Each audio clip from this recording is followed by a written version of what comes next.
Alrighty, we are live. Hello everyone. I am KraftKraken, a game dev, artist, enjoyer of all things nerd, really. And I thought it'd be a cool idea to invoke the rule zero of magic, in that that allows you to, do custom stuff, right? To change the rules of the game and maybe design a few cards yourself for your playtables. I myself have designed, one commander that my playtable allowed me to, and it's been quite the journey and lots of fun. So I wanted to share that with the rest of the community because Magic is a space that is full of potential, and I think that we should take inspiration from universes beyond and do our own stuff, you know. So, at the end of the day, I'm not a professional Magic player. I create brews that I feel are balanced for my playtables. So your mileage is definitely going to vary on the kinds of designs that we generate. But you could take these and um, improve upon it or edit it, or maybe it'll inspire, your own takes on these characters. So yeah, do what you want to do with them, right? Use this as a point of inspiration. And I hope that, you guys can have great games of Magic. So I have decided to lead with the cast from Marvel Rivals, except for the characters that are already featured from Universes Beyond. So we're not going to do Storm because Storm's already here. We're not going to do Iron Man, Wolverine. They're already done.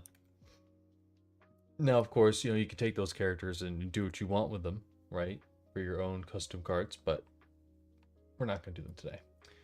So we need to decide where in the colored wheel that these characters land in.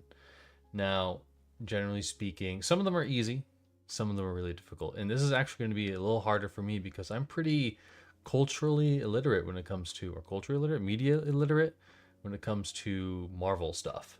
I'm mostly a 40k nerd myself. So I haven't even seen Avengers. All right, that's how like out of this sphere I am. But I think I can wing it because I get little bits and pieces from the internet, as it trickles down in shorts and other videos and whatever. So we'll work with that, and I'm going to be leaning on ChatGPT to fill in my knowledge gaps. So we need to decide where these characters land first. Now, let's just talk a bit about the colors themselves and what they mean, right? So we have this. I think that Magic made this color wheel themselves. So hold on, let me just cut it. There we go, cool. So I think they made it themselves.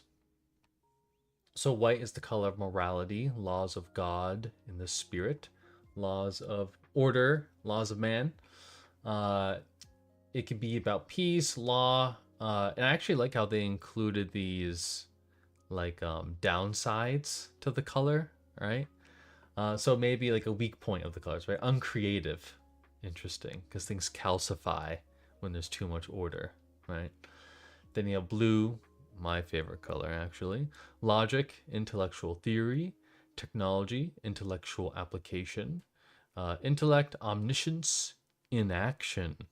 That's a very interesting one, I think, because maybe you could like get in your own head too much about things in life and contemplate too much, right? I've had that happen to me a couple times, as I'm sure many have. Let's rotate this. Let me just make sure my setting is not going to degrade the quality. There we go. Okay. I'm doing this in Clip Studio Paint, by the way. The color black. Parasitism. Parasitism? Parasitism? Perez. The more I think about it, the harder it is to pronounce. selfishness at the expense of others, amorality, selfishness above all else. Selfishness, omnipotence, paranoia. Paranoia is interesting. I'm not sure I would. I'm not sure if I would attribute that to black. But I guess so, because if you're like. I could see it, because if you're striking deals with demons and you're like screwing over everyone else, you could end up with a little bit of paranoia for sure.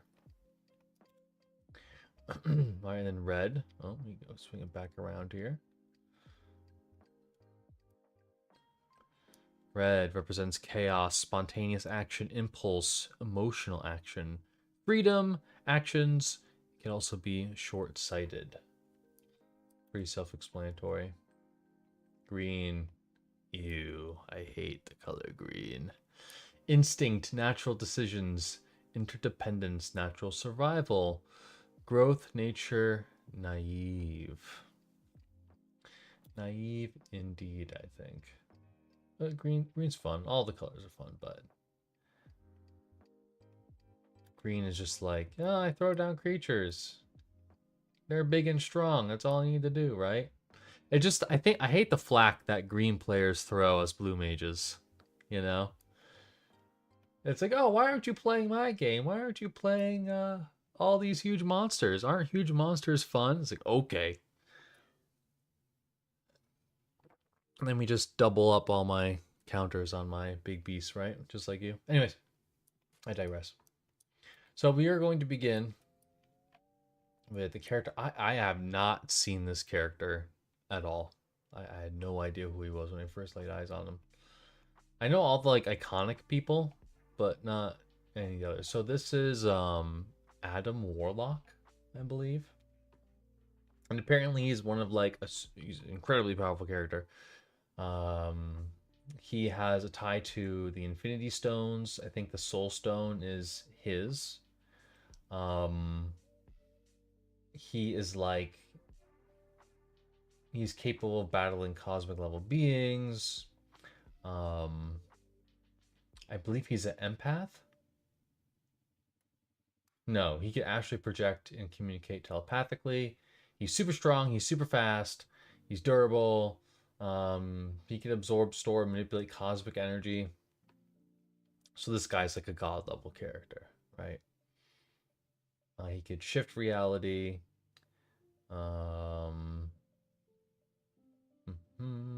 Warlock has an innate understanding of cosmic order, enabling him to sense disruptions in space-time and foresee certain events. Okay. He doesn't age. He fought Thanos.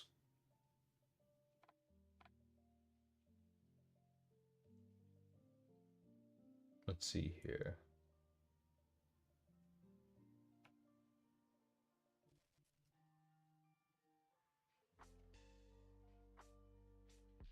He is philosophical, introspective, idealistic but pragmatic. So he will make sacrifices to get the job done. He's aloof, wise and strategic. He's existentially burdened. Interesting. Let me look over his abilities again. So, soul manipulation. He wields a soul gem, blah blah, allowing him to absorb and trap souls within the gem. So maybe like some exile effect, right? Or phasing effect. View and manipulate the spiritual essence of beings, perform astral projections, rebirth and resurrection. This is interesting. Adam Warlock has the unique ability to undergo cocoons of regeneration, allowing him to resurrect with improved powers or adapt to new challenges. Quantum magic and reality manipulation. Okay. Cosmic awareness. Okay. Flight. So I'm thinking for sure he. Oh, I think for sure he is white and blue, right? He might even be. What is this color combination called? Bant. But I'm thinking, I didn't want to do like 4 colors on top of this because I think this like covers a lot. But if I was going to give him a 4th color, I think I would do Everything but red.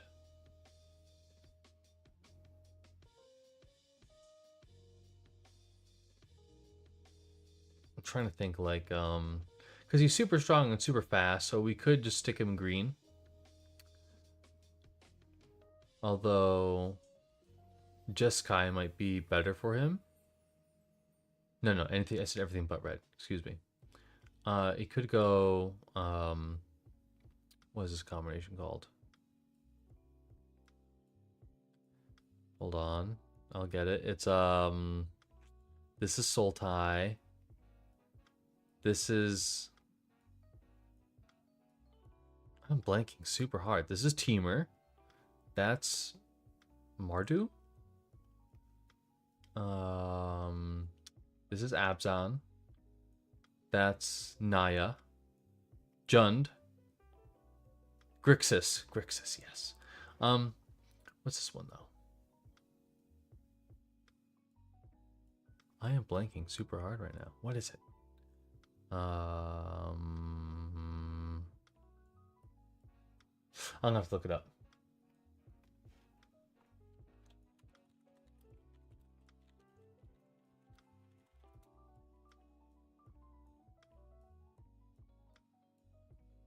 Let's see here. Esper. Okay, yeah. So it does say he's willing to make sacrifices to achieve his goals because like it's a cosmic. He's a cosmic dude. He's got a lot on his mind. So this is what I'm thinking here.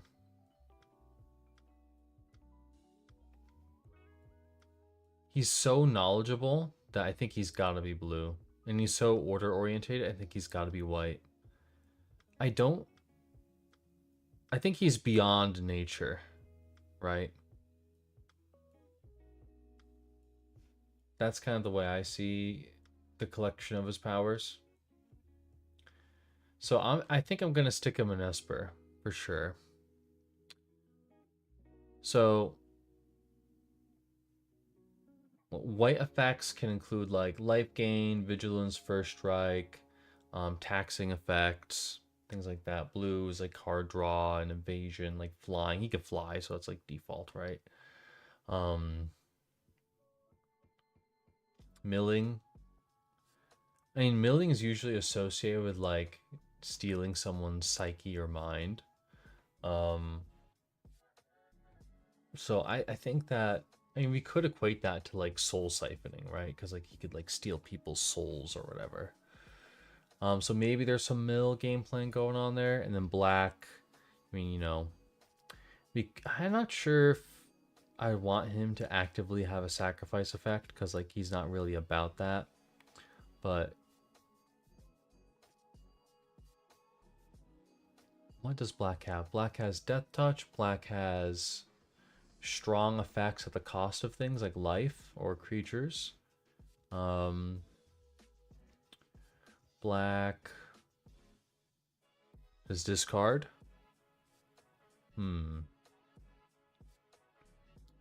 Yeah.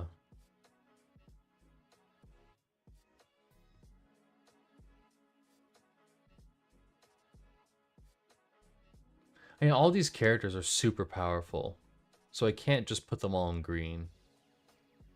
Because I keep thinking like, well, if he's really strong, we should stick him in green. But, you know, there are greater demons and angels and there are big creatures in these other colors, right? So I think this is what we're going to do. So I need to look up some Esper commanders.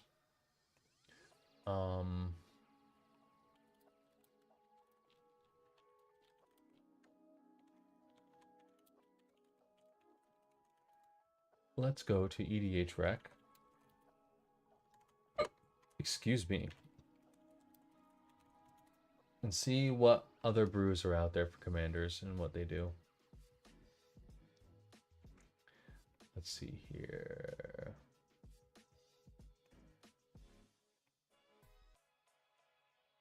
So, what do we got?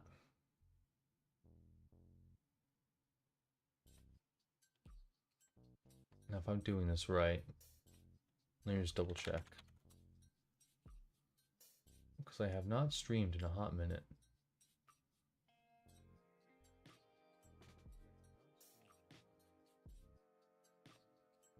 Alright, so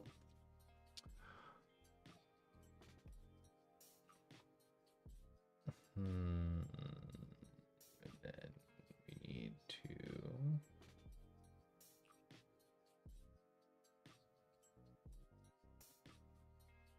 alright, cool. Those are the chats. I'll get them away from here. Be gone. Alright, cool. EDH rec. When you attack with one or more. Let's see here.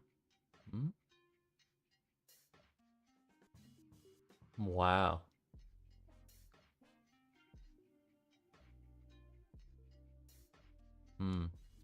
So I don't really think we want to do things that are passive in the command zone. That's going to be a really hard sell to anyone at your play table. Oh yeah, I got this custom guy. He does things in the command zone. Unless you're like, you know, at a table with Scion of the Ur-Dragon and the vampire guy, right? Aloro is like passive. I know Tevet is pretty popular. Flying Ward 3, 6/6. He's a 6-drop. He's about voting for things and such. Alayla buffs your fairies, makes fairies. Sir searches.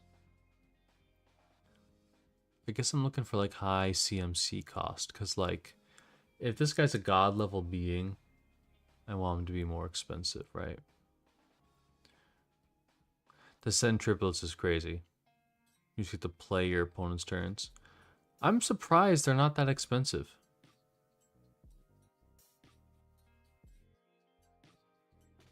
That's kind of wild. I don't know. I feel like send triplets are really good.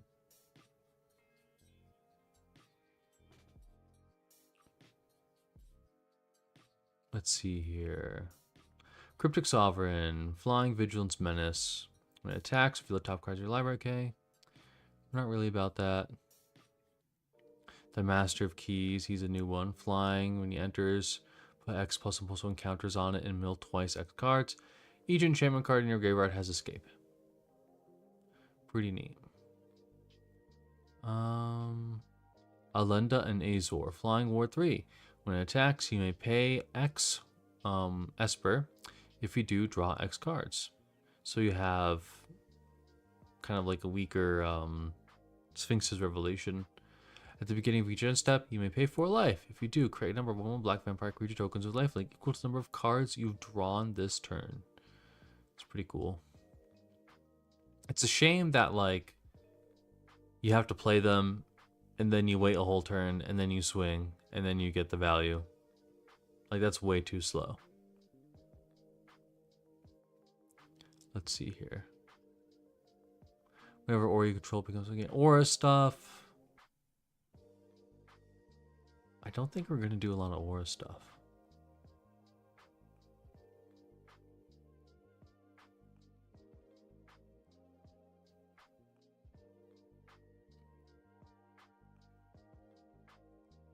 Whenever a non-token creature you control dies, target opponent may have you draw a card. If they don't, you may put a creature card with equal or lesser toughness from your hand onto the battlefield.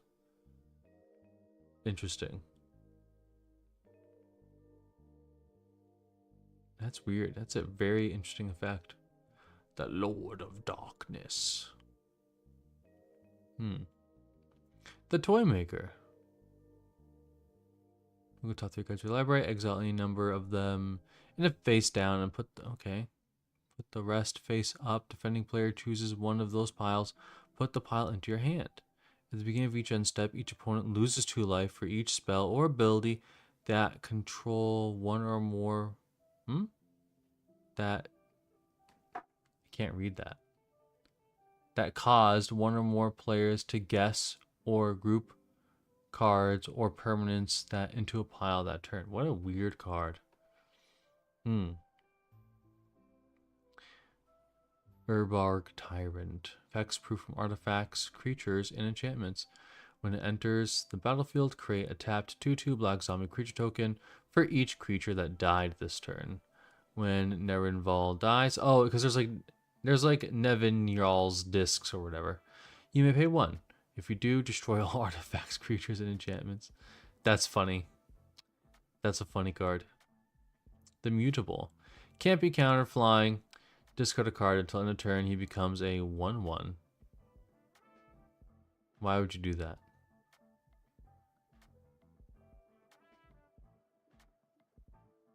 It can't be blocked this turn, I guess. It's got flash too, though. I don't know. There's just something pretty crazy with that. That guy morphs. Ezio Auditore. Ezio's fun.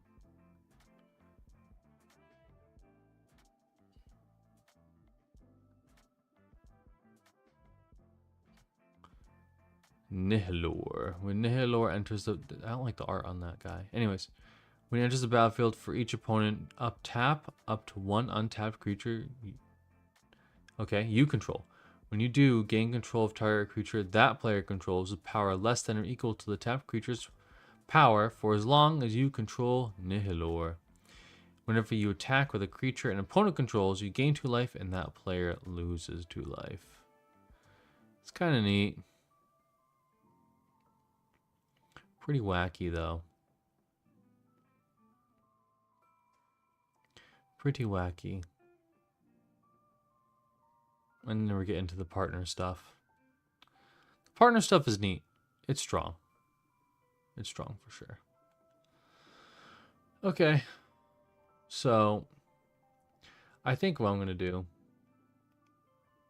I'm interested in his... I'm just going to like... I guess I'll make a notepad. Or actually, no, I'll do it in Clip Studio, so it's easier to see.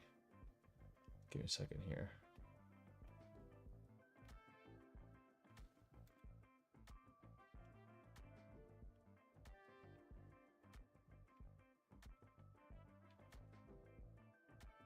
Let's use a dark color instead. Let's do that. How much of it can you even see? Not much. Okay, let me just do this. Okay.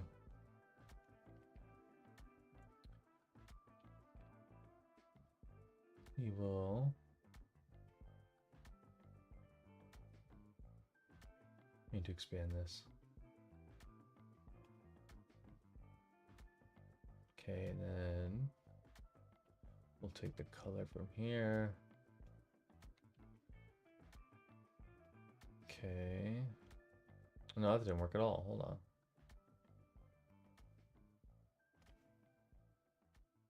There you go. Needs to be a bit bigger. Okay, fine. We'll edit it later. So I'm interested in his revival. Let's see, revival / cocoon. I think that's really neat. I think that like maybe we could have some sort of like every time he's cast from the command zone effect, right? And it's kind of like excuse me, the Swarm Lord, because when the Swarm Lord comes back, he gets +1/+1 counters.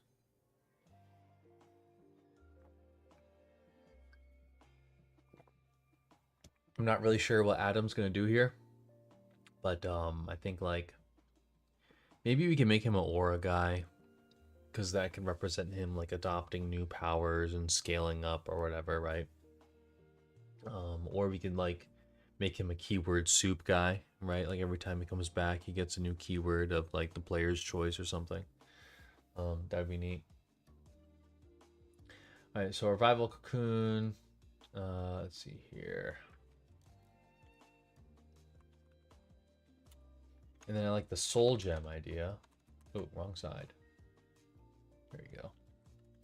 So the soul gem thing is cool, like stealing souls. Or trapping them. Oh, that's funny. Hold on. There you go. I'll say trapping. Trapping souls is neat. Um,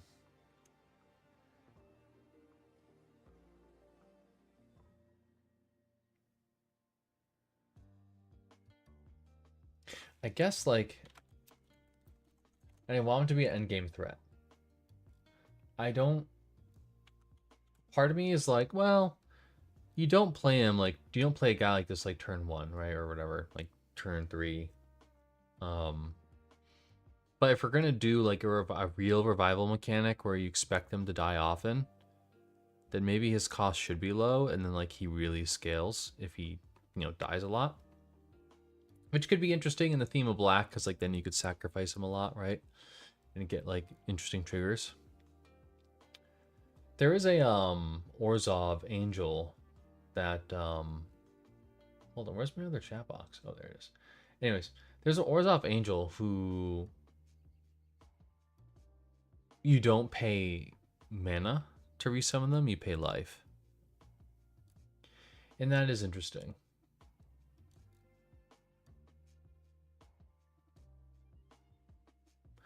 The idea just flashed to my mind of like maybe whenever he comes back you mill cards instead, but that's like that's going into like combo level strategies, right? Like people would just sacrifice him, revive him, sacrifice him to like loop into Thassa's Oracle or something stupid like that, right? And I really want to avoid those kinds of designs. But anyways, Revival Cocoon, Soul Gem. Let me make this a bit bigger.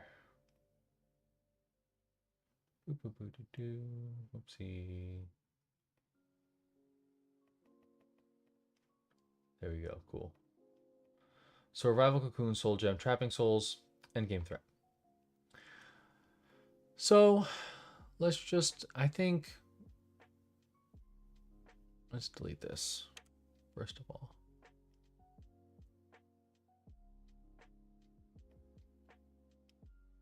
So oh no, not 2 3s. Oh god dang it, hold on. Okay, boom, boom, boom, boom. And then, come on. There you go. I think six mana is pretty late game. We could do like an X cost. I'm not sure what that would scale with though. I'm not sure. That could be interesting. But let's leave it. Let's leave it for now. So he is a legendary creature. Hello. Let's see here. Route the E. Yeah, awesome. What type is he?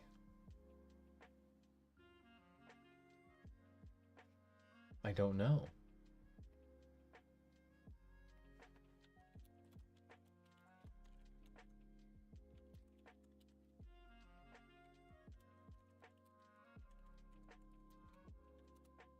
Let's ask ChatGPT.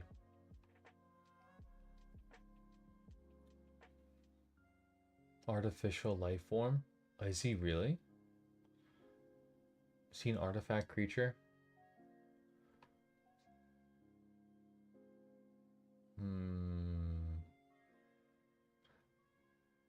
Synthetic evolutionary apex? I don't know. I feel like artifact creatures are very robotic. This is like a transhuman apex being, right?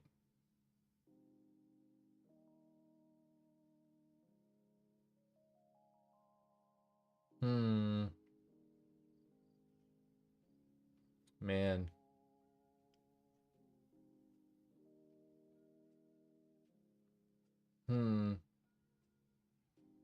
I don't know. He's not technically a god though, so I can't put that down. I guess I'm gonna put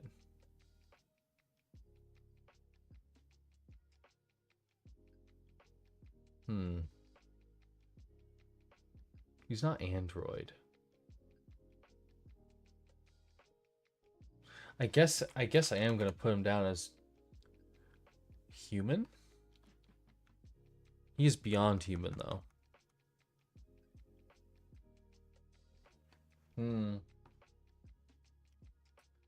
ChatGPT is like giving way too many descriptors. I need to look at...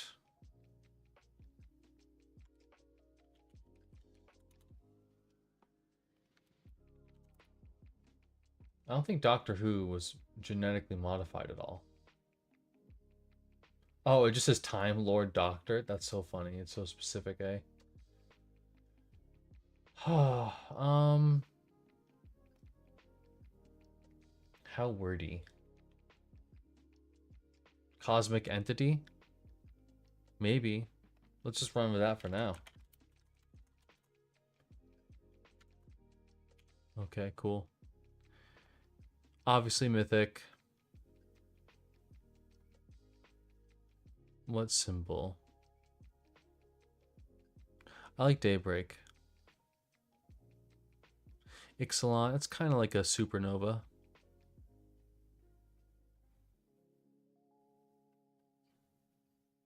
Yeah, let's go with Ixalan for him.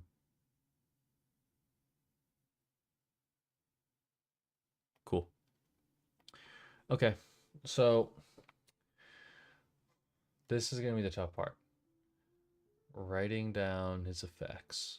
So, whenever this creature...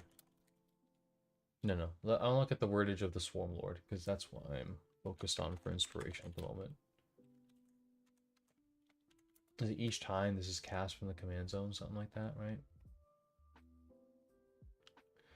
The Swarm Lord enters the battlefield with 2+1/+1 counters on it for each time you've cast your commander from the command zone this game. Okay.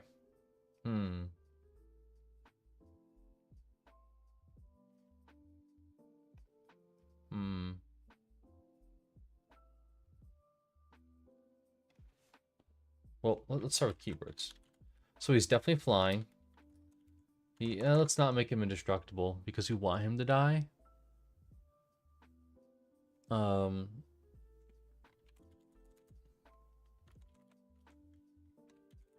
Flying, vigilance. I think that's it for keywords. We could give him ward, but he is omniscient and stuff.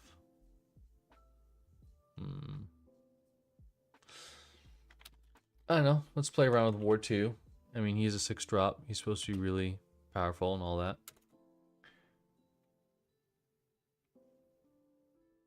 So...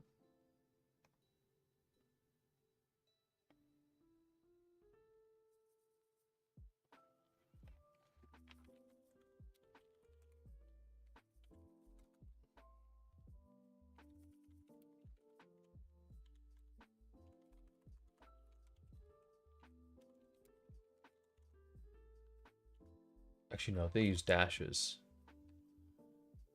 Long dash. There we go. Cool. And then we give it the italics. Make it look fancy. Okay, awesome.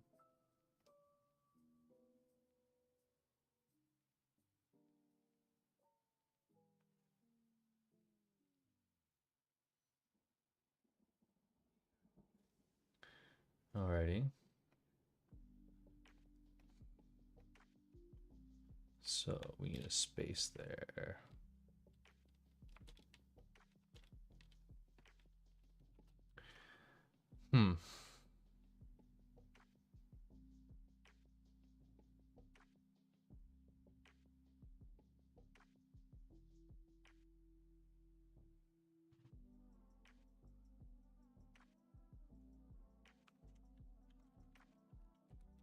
When Adam Warlock enters the battlefield, exile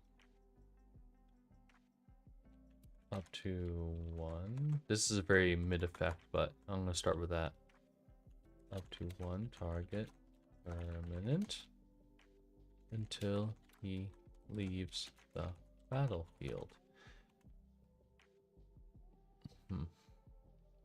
So he's got some removal. Well, it's temporary, right?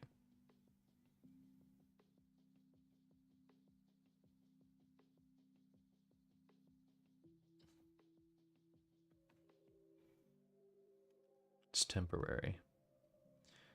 And if you're bouncing him and flickering him, though, you could also bounce and flicker your own creatures, and I know that the Azorius mages love that.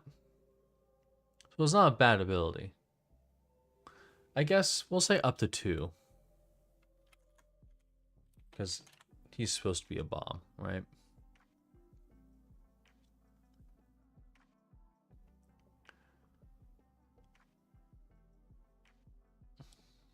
Two target creatures. Ooh. I guess I should say non-artifact creatures, eh? Because he steals souls, and robots don't have souls. Okay, cool.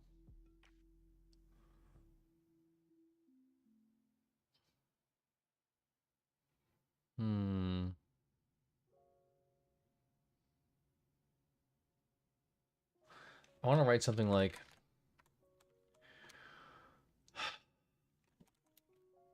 when Adam Warlock enters the battlefield, search for an aura enchantment with converted mana cost. I know that's not how they write it, but I'll fix it later. Equal to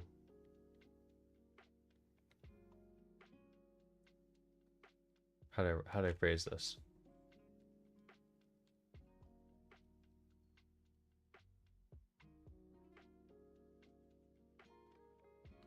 Equal to twice the number of times Adam Warlock was cast from the command zone.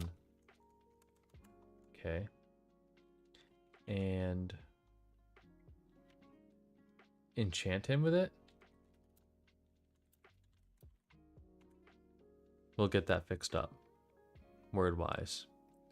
So,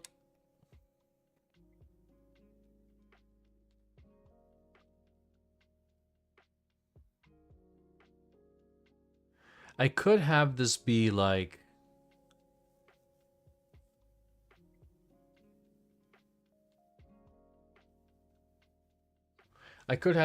whenever he enters the battlefield, which would lean into like some really jank strategies though. Like the deck would really be about flickering him onto the battlefield until you get all the ores you want. But if you do bounce him, all your ores go away too. I think the ores should stick because he's supposed to come back stronger, right?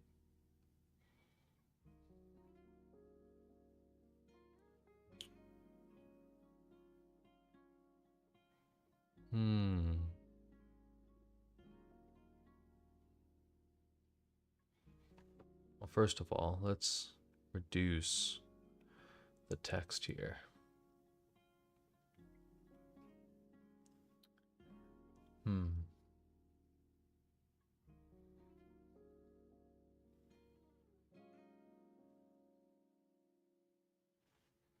Actually, I want to try something with my OBS. Oh.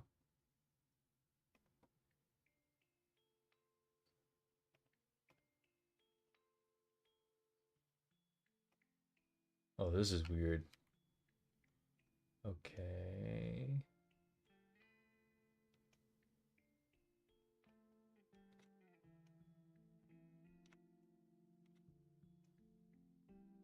I think the stream would be better if I just focused on the card. Like that. Yeah. Cool. And then we can blow it up like this.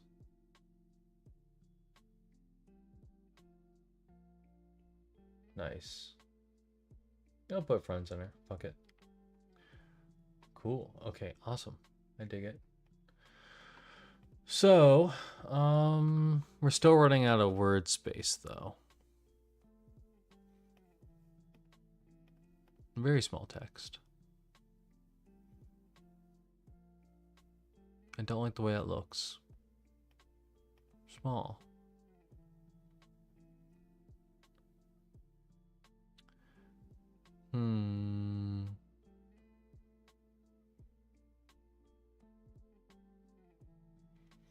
Well, I think I need to look at light paws.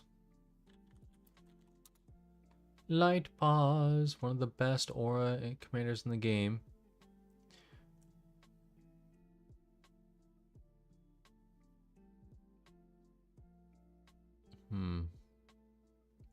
It's a lot of words.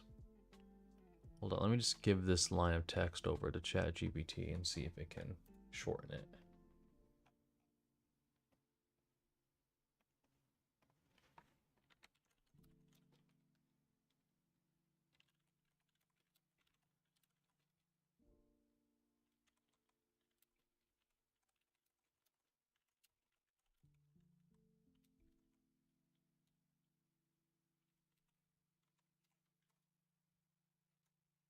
Let's see if it can do it. When Adam Warlock enters the battlefield, search your library for an aura card with mana value twice the number of times you cast it from the command zone. Put it onto the battlefield attached to him, then shuffle. That sounds about right to me. Did it get shorter or longer, though? It got longer.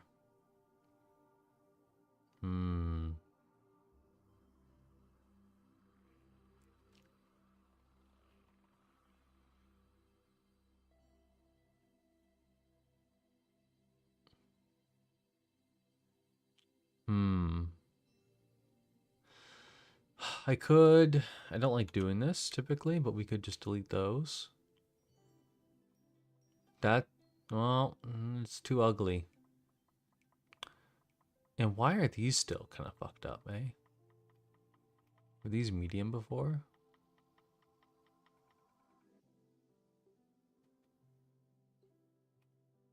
What does small look like again? God damn it. Okay. Can we save on space somewhere? When Adam Warlock enters the battlefield, exile up to 2 target non-artifact creatures until he leaves the battlefield. When Adam Warlock enters the battlefield, search your library for an aura card with mana value twice the number of times you cast from the command zone. Put it onto the battlefield. Hold on. I'm getting paranoid because my chat is like being obscured. Okay. Anyways. I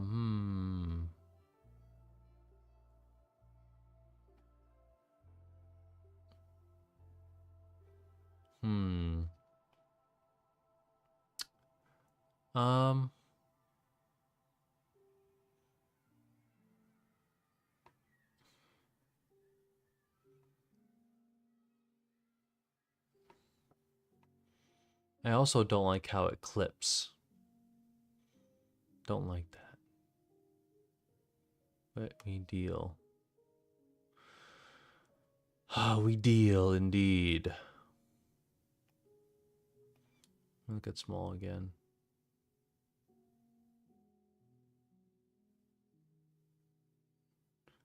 I mean, the thing is that maybe we get rid of the italics. Because that text is too small. I don't know why that text is so small in comparison. What does that look like?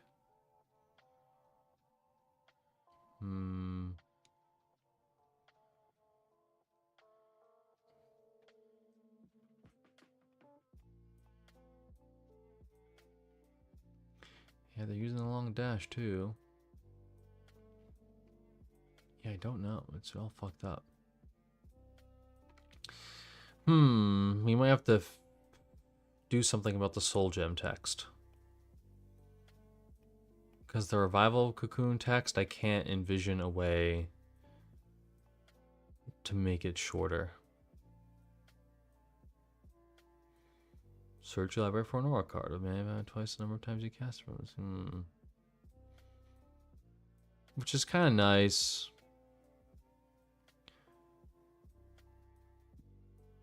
And maybe we could reduce 2 to 1.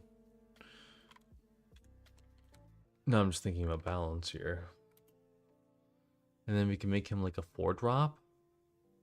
It seems really strong though, but at 6 mana, you're not going to be casting him that much, which is the problem. Like if you really want to use the revival cocoon mechanic, he's gotta at least be hitting the field. Maybe we can make him a 5. Just a 5. That makes him a bit more accessible. I mean, black can cheat mana too, so it's not super impossible to cast him back to back. I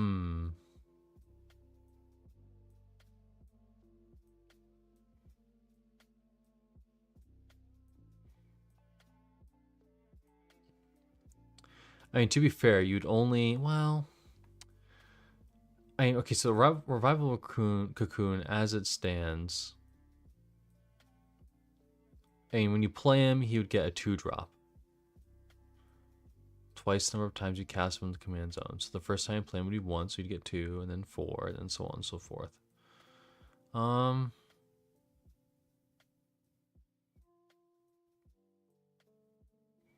tempted to have it read, when he enters, equip or whatever, enchant him with a enchantment from your deck, just straight up. And then add enchantments follow him to the command zone or something like that, right? That would be nonsense though. We can't just give him a free pass to enchantments. It's too strong. There needs to be some sort of scaling, right?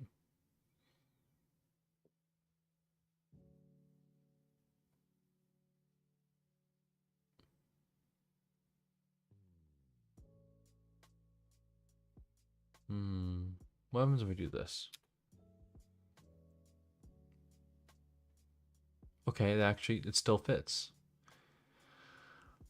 So I could take this into Clip Studio and then make it bigger, right? But let me make those italic texts a little bit bigger. But anyways, I mean, this works. This fits. It just all barely fits. Except for the fucking comma, but whatever. I'm being very nitpicky.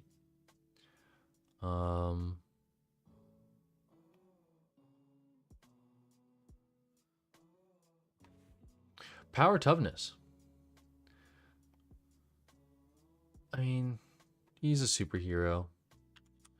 We're gonna do 5/5 because like a lot of non-green commanders, their power toughness is equal to their cost. So that's a respectable body.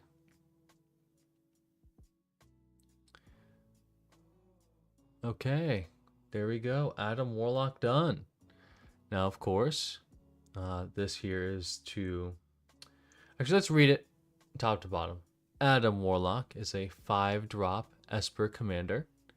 He is a legendary creature, a cosmic entity with flying, vigilance, ward 2, with soul gem. When Adam Warlock enters the battlefield, exile up to 1 target non-artifact creature until he leaves the battlefield. Then he has Revival Cocoon. When Adam Warlock enters the battlefield, search your library for an aura card with mana value twice the number of times you cast him from the command zone. Put it onto the battlefield attached to him, then shuffle. He is a 5/5. Nice. Actually, you know what? Would ChatGPT know this? Let me ask Google first.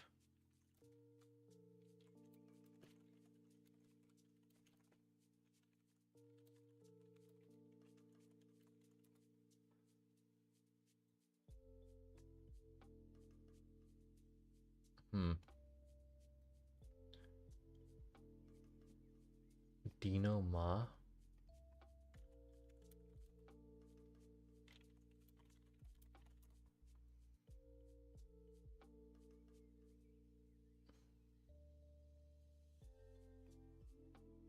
So, I don't know who did the art for all the Marvel Rivals characters, but what I'm getting back is Dino Ma, and that's from Wikipedia. So that's what we're gonna put down. Unless someone else knows, then you let me know. Artwork artist, Dino Ma. Right? Dino Ma. Cool. And that's it. All right. Guess I'll download it. Let's see here. Where's the button to download? Is at the bottom? Yes.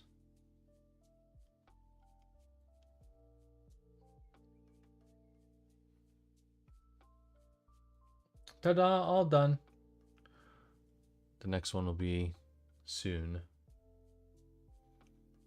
Let's see here.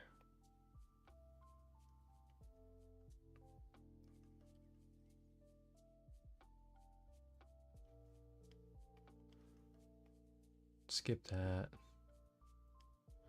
Okay, cool. And then this. Oh, actually, just drag. There we go. Awesome. First one done. Alrighty. Next. Next meme. Let's see.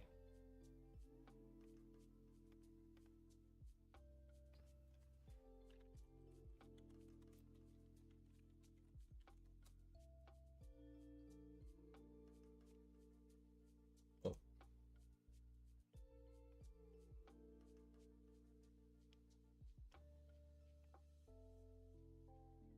Okay, we did Adam. Whoa.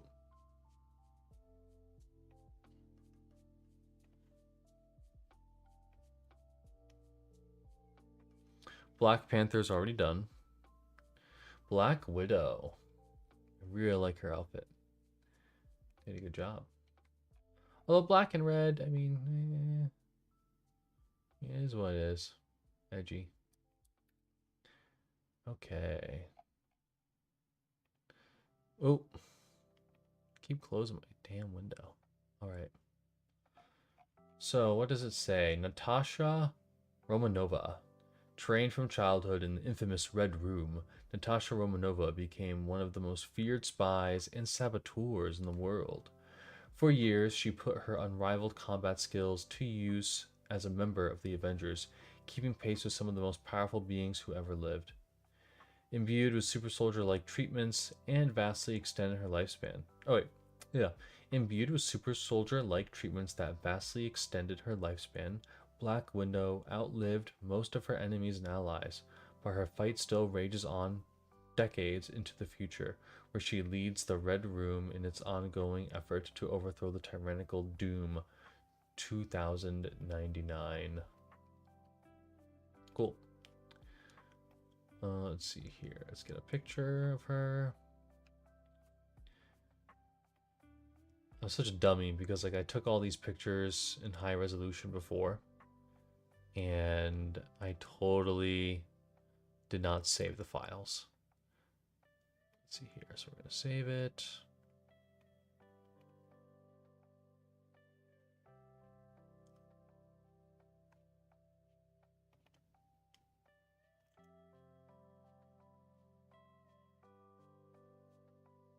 Where am I putting these?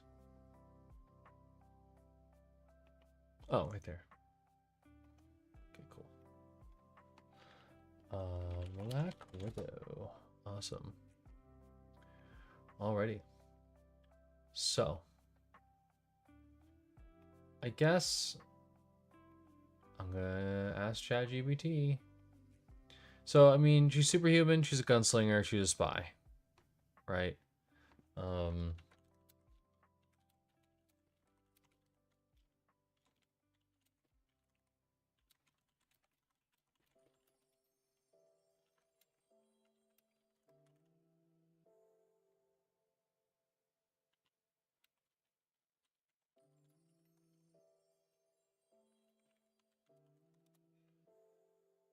Alright, let's see here.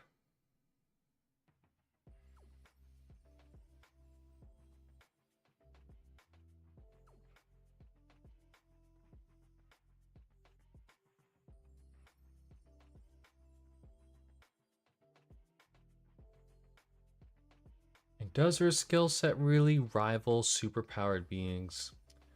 I don't know about that. She's stoic, calculated. She can handle her emotions.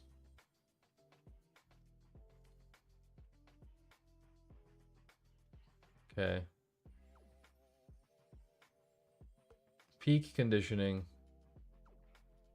That means she's a 2-2, by the way.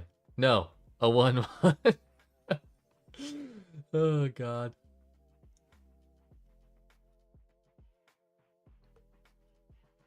She can take down stronger opponents through skill and precision. Age is much slower. One day, we will also have that biotechnology. Proficient in all sorts of weapons, gadgets, stealth. Okay. So, like, they really emphasize her spy stuff, right?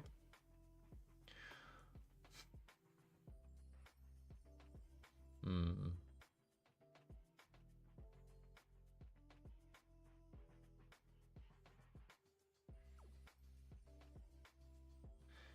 So, apparently she's got signature equipment, and it says Widow's Bite. Oh, high-tech gauntlets. Okay. I was like, wait, what is that? Does she actually bite people? Interesting. Okay, she's got the little grappling hook. She's got a stealth suit. Outsmarted Loki. That's funny.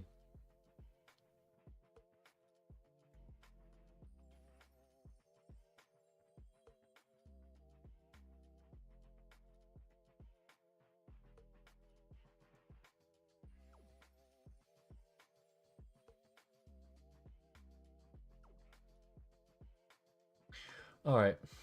So here's what I'm seeing. She's sneaky. She can kick ass, right? So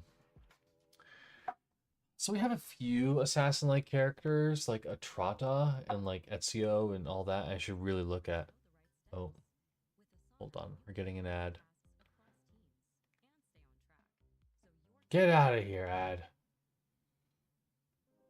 No, we're not listening to that. Oh, God. There we go. Okay. So, yeah, we have Atrata, we have Ezio, we got like a bunch of characters who assassinate.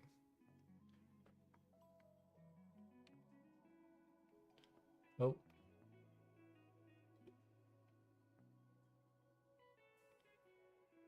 Hello, Sebastian.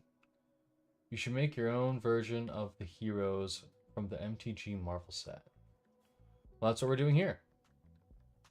We did Adam Warlock just a second ago. And now we're moving on to Black Widow. I'll show you a picture of what we did for Adam. So he's Esper, he's 5-drop, applying Vigilance Ward 2. He's got Soul Gem. When he enters the battlefield, he can exile up to one target non-artifact creature until he leaves. And then he's got his Revival. ChatGPT described it as Cocoon. I don't know how accurate that is, but he revives stronger, usually. When he enters the battlefield, search your library for an aura card with mana value twice the number of times you cast from the command zone. Put it onto the battlefield attached to him, then shuffle. So that's what we got so far. So actually, I should put this like... I don't know, maybe we just like fade it out. Put it over here or something. I'll just put him down here. So for Black Widow, I'm not really sure what color she is. They say she's really like a great spy and she's superhuman. And a lot of unblockable creatures fall under blue. So I think she's gotta have blue in the identity. I think blue-black. I think Atrata falls under blue-black. She could even be Grixis. But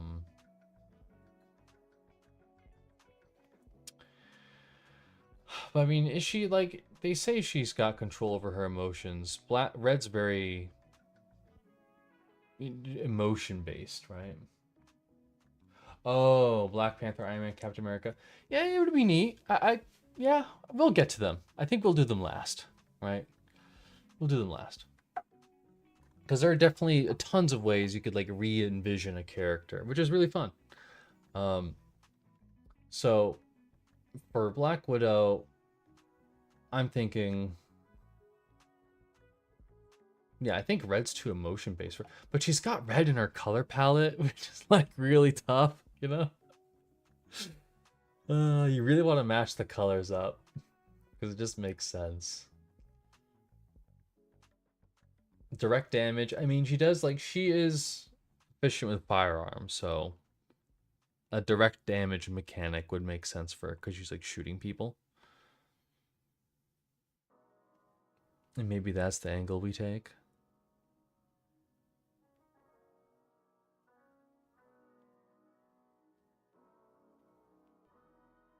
Yeah, that's what I'm thinking.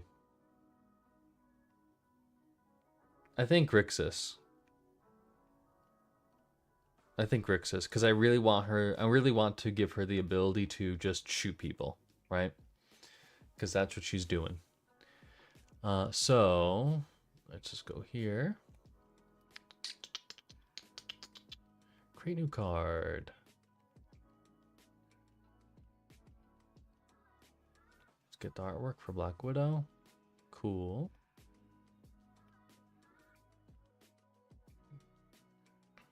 And then let's get the frame.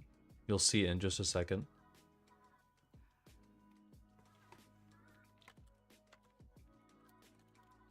And then go here. Oh, I offset it. Hold on. Oh.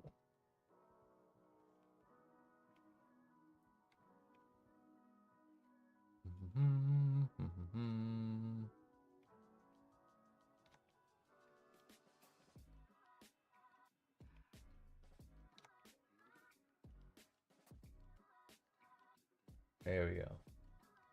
Cool. All right.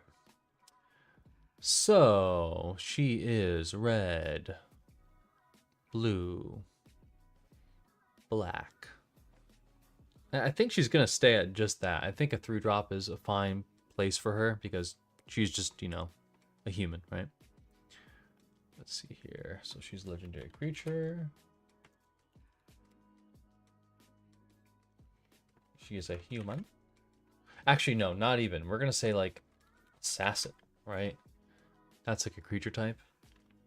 Let's see what Ezio is, because Ezio's an assassin, right? So maybe there's some like assassin tribal synergies that we could pull on. Human assassin, okay. Let's see here. Cool. Oh, it's a bit off. Hold on. I probably just moved it again, didn't I? There we go. Okay. So, art looks fine. Position's okay. We need to upgrade her to Mythic. The symbol. Not a cog. Not really sure what symbol to give her.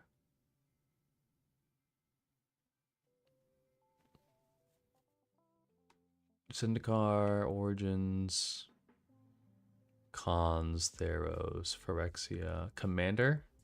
I mean, I just like that one because it's got buildings. It looks like buildings to me. And she's from Society.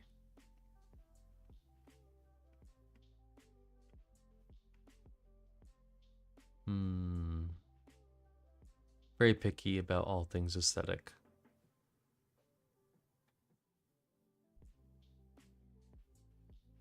I guess this is what we're gonna have to go with. I would use the Universes Beyond stuff, but I don't have access to it in this system. Alright, we're gonna stick with that.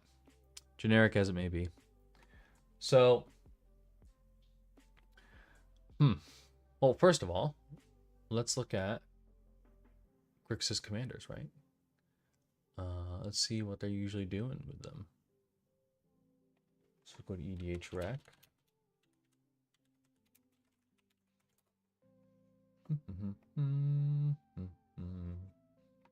Is it off again? How'd that happen? There we go. Okay. So Let's see here. Oh, Nikusar, classic. Let's see. I'm gonna slap them in here. We got Sauron. We got Nikusar. Well, now that one's bigger. Why did I do that there? Hold on.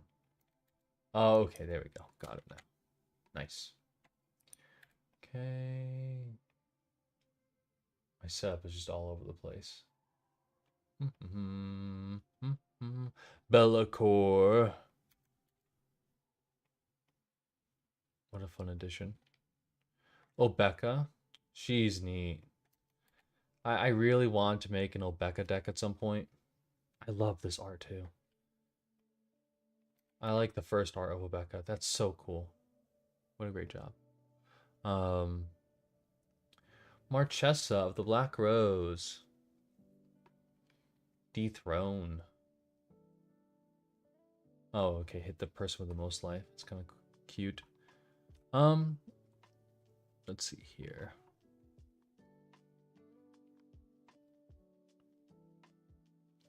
Let me see if we can find anyone. Saruman.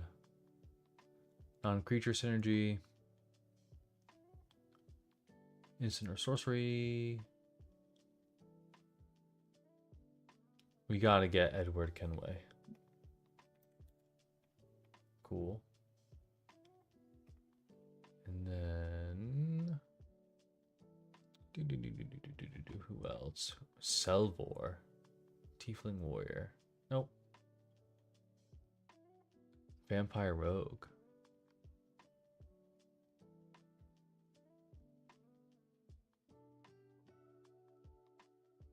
Okay. Nope, not really interested in her.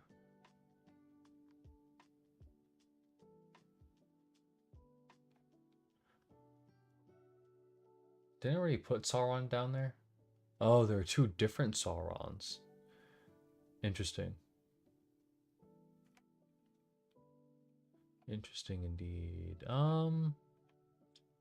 So there are two other characters I'm thinking of with Thraxamundar. That is Raymond Swanland did the art for Thraxamundar. I'll just show him. The mechanics are outdated though. Like he's just someone used to rule 0 Thraxamundar, you know. She's neat too, but not really in line with what I'm thinking of. So there's a literal spy, like Rakdos card, I think. I think I could find her. Is it Xancha or something like that? Yeah, Xancha, sleeper agent. So that's kind of in theme, and then we could look at there's like a sniper chick in Boros, which is really neat. It's like when you deal exact damage to someone with her, you draw a card or whatever, which is really cute. Let's see here. I think I passed her already.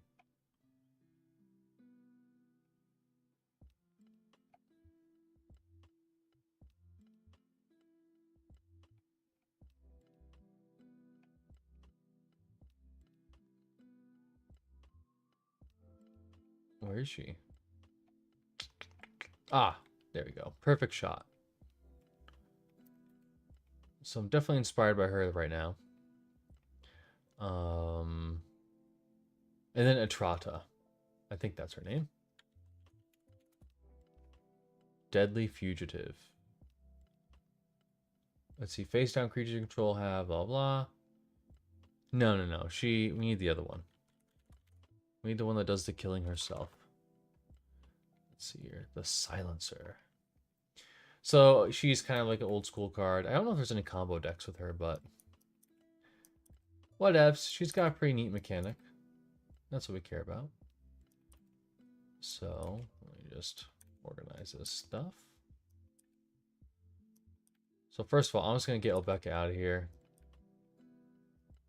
Well, actually, this one could stick around, but this one just doesn't make much sense. Nikusar also, well, no, it doesn't make much sense for him to inspire us here either. Enters the battlefield, draw X cards. Lose X life for X is the number of demons you control. Battlefield, your control deals damage. No. So, like, this chick works alone, right? Well, I mean, she's part of the Avengers, whatever, but, like, she's a spy and an assassin, so she's probably working alone, right? Whenever your opponent casts a spell, whenever an army controls combat damage, tempting. Okay, so, like, whenever an opponent casts a spell is an interesting trigger. That's a strong one, too. Maybe we could do something with that, right? So actually, let me get her out of here first, or just move her to the side or something. I'll put Black Widow, I guess, here for now.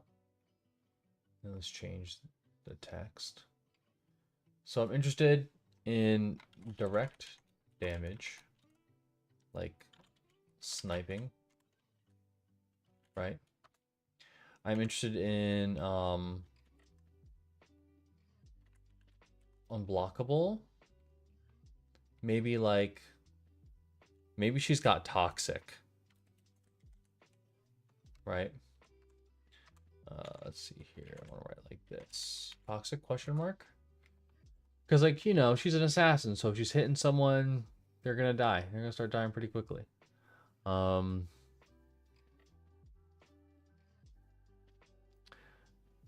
Sancho's really neat, but Black Widow isn't gonna get passed around. It's just not appropriate for the character. Unblockable, toxic, anything else that we can think of? I mean, like, so Death Touch or First Strike, right? Like, those are keywords that she probably has. Doing both of them at once is really potent. I know a Golgari chick, Lissa, has that. I'm not sure if any red creatures get First Strike. I know it's usually a white thing, but Glissa's Golgari. And I don't think black or green usually gets First Strike. So exceptions can be made.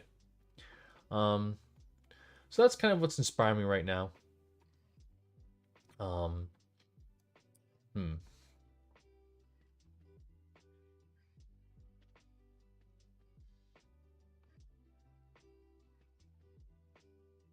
Whenever a source you control deals non-combat damage to a creature equal to that creature's toughness, draw a card.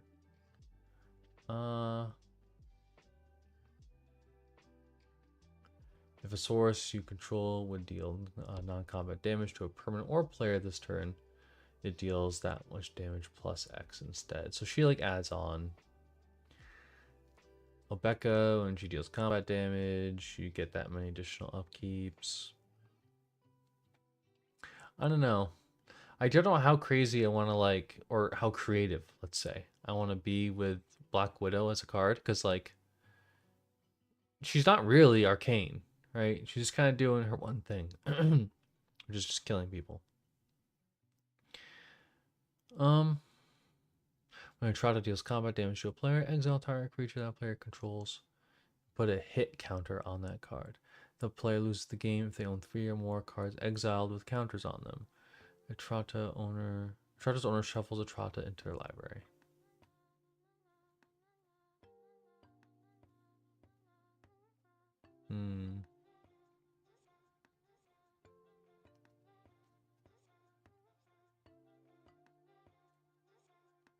I really love the tap X effect on Tali or Tai.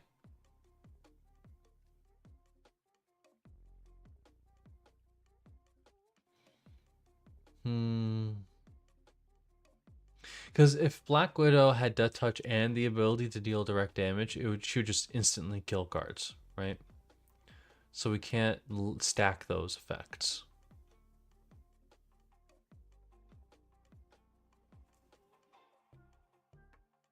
Unless her tap X effect was like pay 3X. Or not even X, just pay 3, right? But paying X3 would mean she'd be able to target multiple creatures, which would be interesting.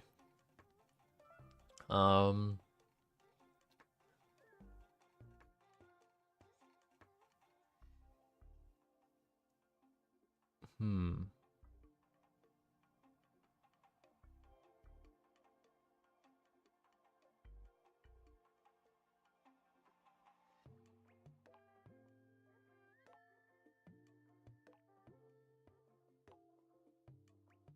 Hmm. Well, I want to start with her power toughness. So I'm pretty confident I want to give her Death Touch.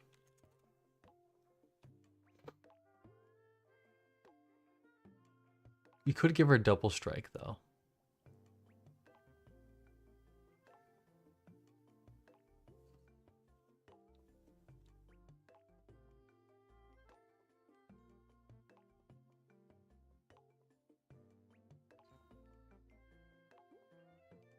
I think... Well, Death Touch is like, can she really kill a Tarask? Or like, what do you call it? A Crater Hoof Behemoth, right? With one shot? I think there is a limit of what she can do, right? And I think Double Strike is fine enough at communicating that she really kicks ass. So Toxic. I mean, if we give her Toxic, I don't know.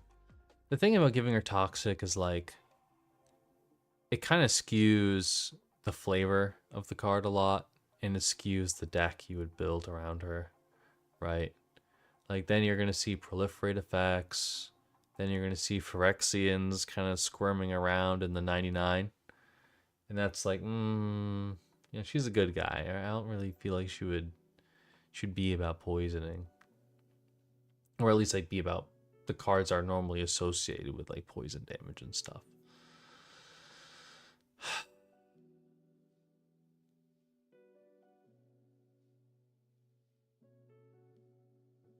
And would the Toxic apply twice if she hits someone? Like they'd be up to 4 Toxic? That'd be really strong. Does she get haste? That's another good question. That's a big question. Because at 3 mana, you could... Could you get out turn 2? Turn 1... I don't know what mana rock that costs 1 that could give you a colored mana. Maybe a Mox? I'm not sure if Mox is... I think you need other artifacts for Moxes to work. So I doubt you're going to get her on turn 2.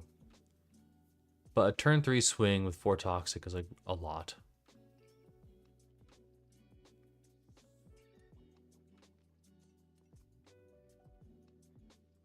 That is a lot. Not that I decided to give her haste yet, but I think Toxic's a lot on her. So power toughness, we're going to do... I don't know. It's got to be like... If she had Death Touch, it was going to be 2. Because it means that she could just kill like up to 2 creatures a turn, basically, unless you buff her. But without Death Touch, Double Strike Death Touch would be crazy. That that wouldn't be the card altogether, but it'd still be really strong, right? It'd be like a brick wall. Really good on defense. God, I really do want to give the first strike Death Touch, but no. We're not going to do it. So we're going to do 3/3 for now. We're going to do that for now. And...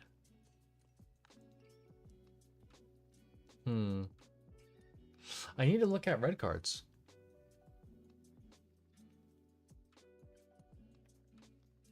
Is there a commander that just deals direct damage to creatures? Like, I know dragons, when they attack, they can deal damage. Maybe that's kind of like what she should do, right? When she attacks, she starts like blah, blah, blah. You know, shooting other creatures on the way.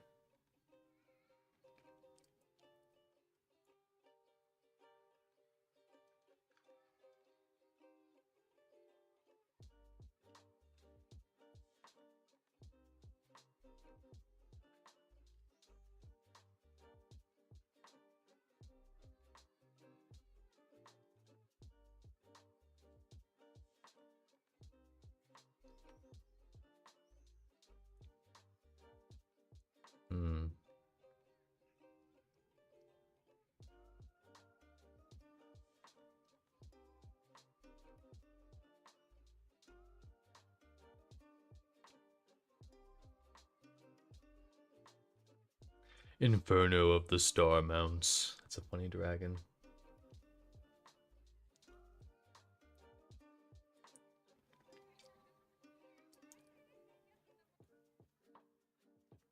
Hmm.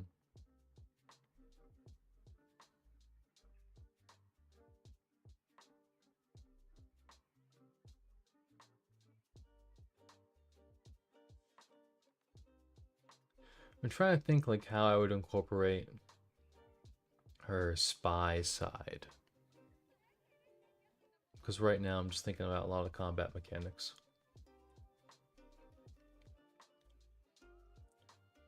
Hmm.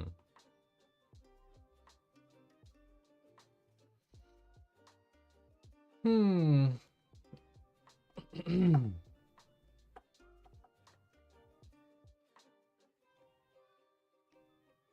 Whenever you commit a crime. Let's give her a crime trigger. No, not gonna do that.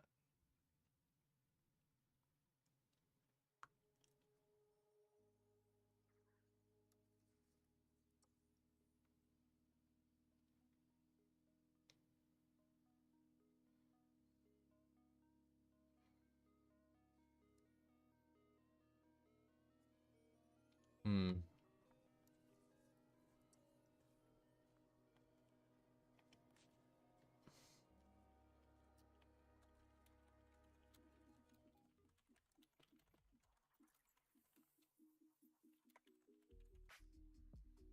Or 4 or greater, probably.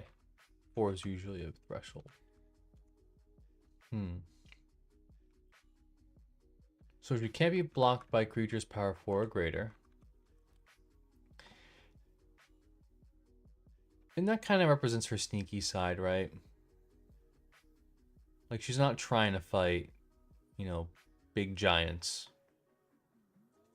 Like I think the way I kind of see that is that only people that are like human sized can really find her, right? And she's like sneaking around buildings or in undergrowth or whatever it is, right? Um, I could just make her straight up unblockable. Don't know about that yet. I like having some sort of threshold, some like play around, right? Um,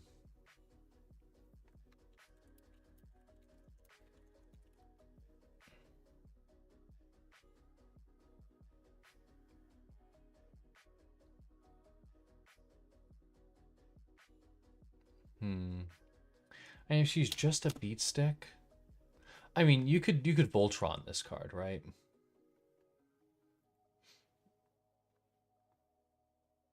Hmm.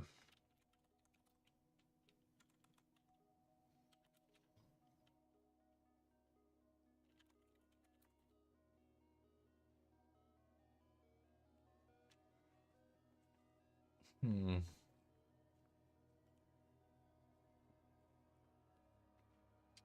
Let's fix this a bit.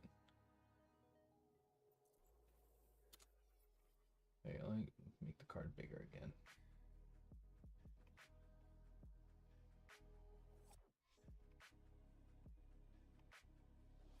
Alright, cool. When this creature attacks, it deals 3 damage to target creature. Okay, cool. That's very vanilla, but just want to get the idea on the card. Hmm.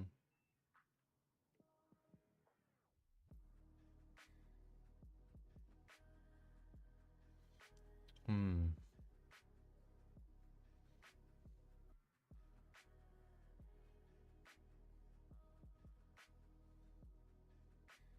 Should she have the ability to like look at people's hands?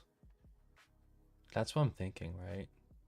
Like when she hits someone, they have to reveal their hand, and then maybe they have to discard a card that's like lower than her power. That would be kind of neat, but it's not really what she's about, though, right? Like she is a spy in that you would see things, you would know things, but how far do you want to go? And like also in the lens of magic, that's like stealing thoughts from people's minds, right? So she's not really about that per se.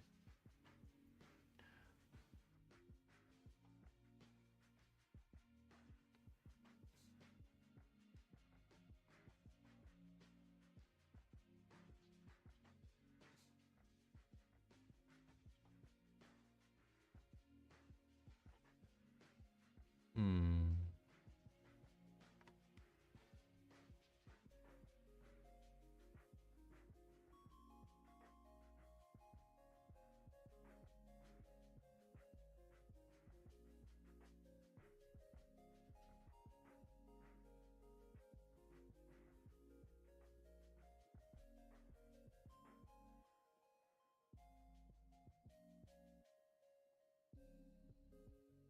It is just a good card right now. Well, I say good. A lot of commanders these days come packaged with like a value engine of some kind. Not that we have to do that with all these things. Like, you know, she's double striking. Like, nothing's really going to block her. Because if it tries, she'll deal 9 damage to it on the exchange. Right? Like, that's a lot of damage. So I kind of see this as a Voltron. Right? Like, you buff her up, and then if someone tries to get in your way, you probably just kill them, right? So can't be blocked is blue. Direct damage is red. Double strike's also red. Oh,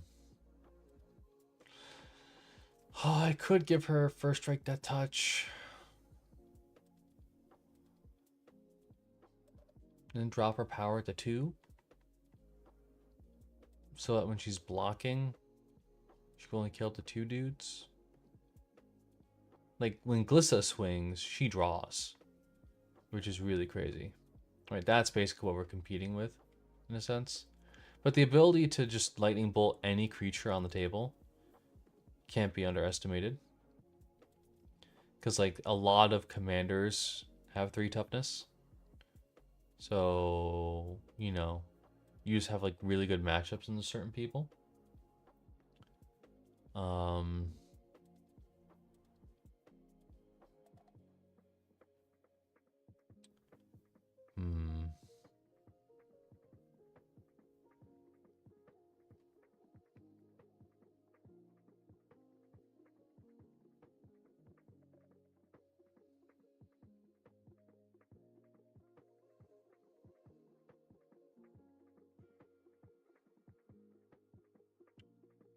Hmm.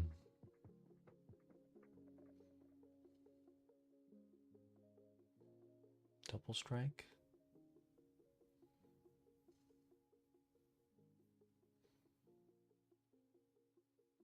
The thing I'm struggling with is I'm not sure where the black is coming in.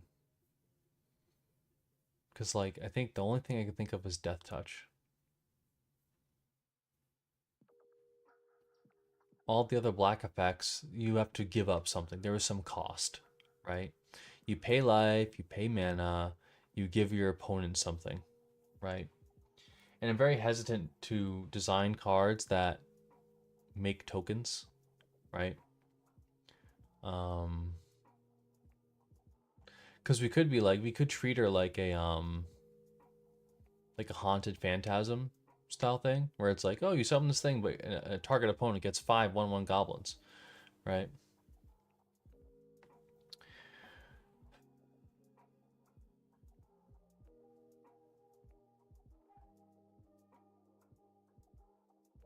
Maybe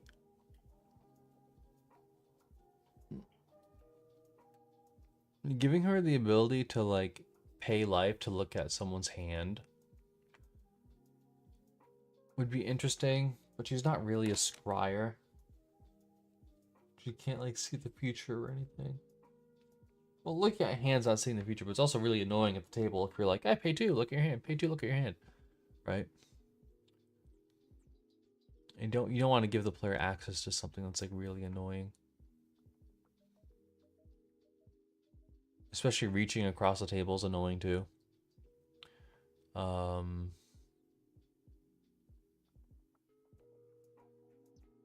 I mean, pay 2, make an opponent reveal a card in their hand could be interesting, because then the opponent gets to choose which card to reveal, or maybe that card stays revealed until your next turn, right? So if you pay like enough mana, you can just reveal someone's hand, or pay enough life. Um,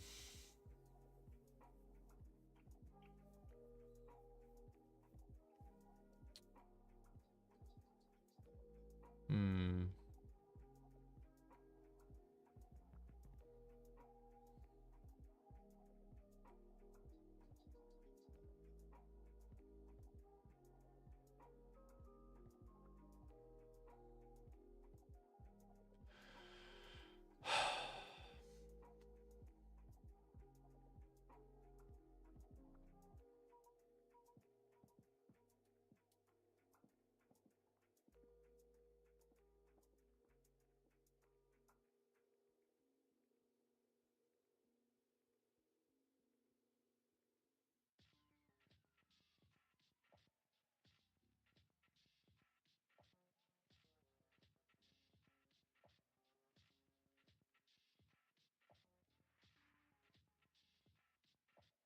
Oh man, this black part's really throwing me for a loop here.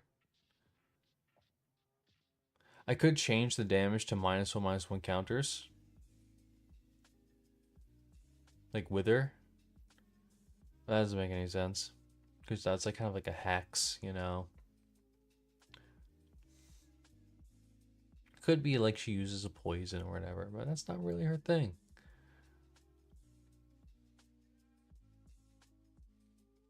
I think it's got to be Death Touch First Strike. I think that's how I bridge the gap here. Spelling touch wrong. Cool. Death Touch First Strike. Okay, and then we're gonna say,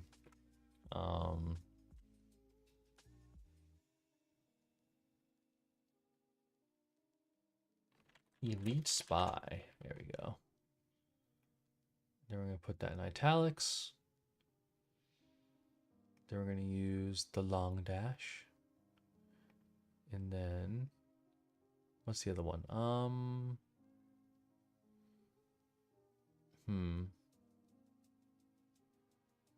I guess yeah, Expert Assassin is fine.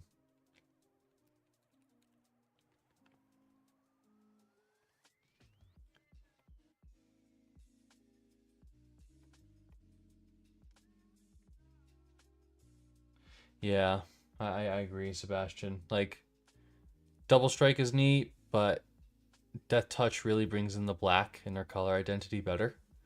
So I think that's what I'm gonna land on. I think I could leave her 3/3. Like I really am comparing her to Glissa a lot, but Glissa's 3/3 too, so I can see it. I can see it. I think this is enough. There's no value engine on this though.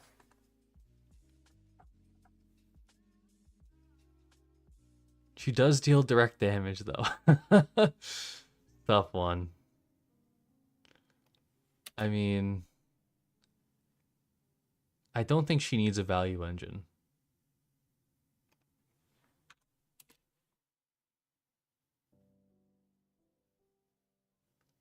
What do you think, Sebastian? Should there be like, whenever a creature dies, or whenever an opponent creature dies to damage, draw a card, right? Or to non-combat damage.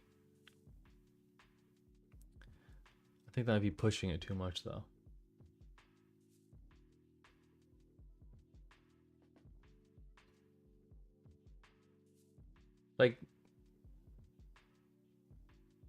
Like if she didn't have the keywords like Death Touch First Strike, maybe. Because like then your whole deck can be about just popping people's creatures, right? And then you just draw cards.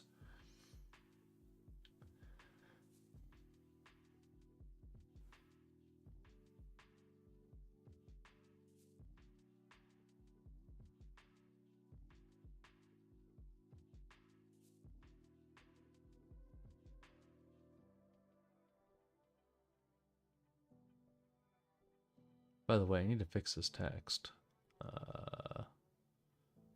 Why is it like that? Oh. Wrong button.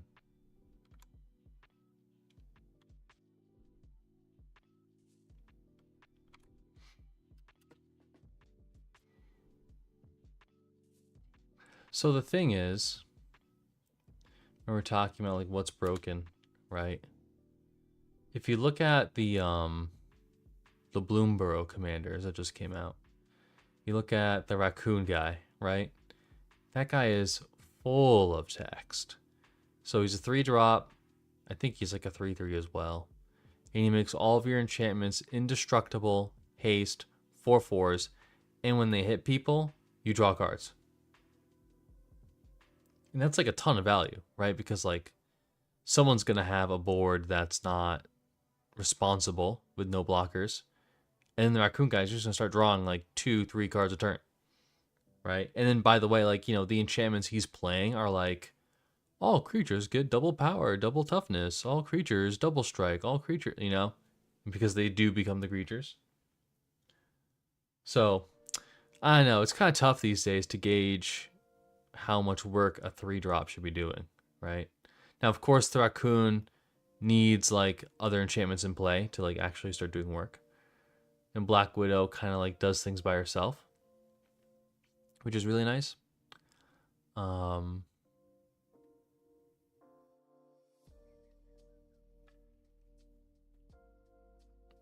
Yeah, so I think it's gonna land here. Because I can't think of anything. I don't feel like we should add too much. Like if she's dealing direct damage, I think that's good enough. I think she's hitting enough, right? And if something tries to block her, it just gets death touched. Death touch. When I think about the ramifications, it's like she can kill like Ents and Giants and just like things that have like a stupid amount of power, right? Like Hydras, right? And it's like I'm not sure Black Widow is really kit for that.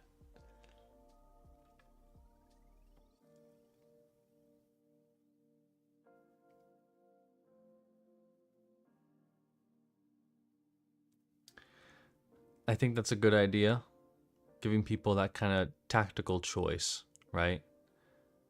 But I feel as though Black Widow is not known for defense. That's kind of like a Captain America thing, right? I think you want to make the player want to swing as much as possible with her.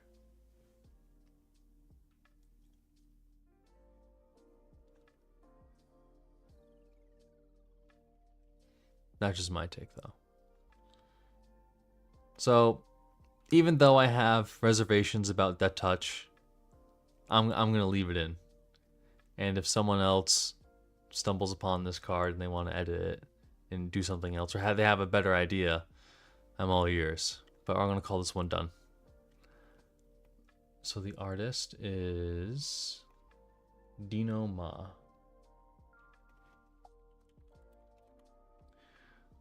Alrighty.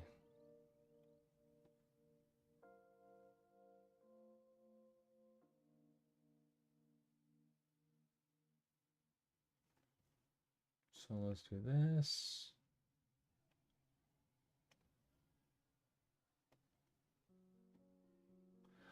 Menace would be cool, but that's like in another evasion mechanic, right? Like her elite spy mechanic can't be blocked by creatures power 4 or greater already kind of fills that role in a sense.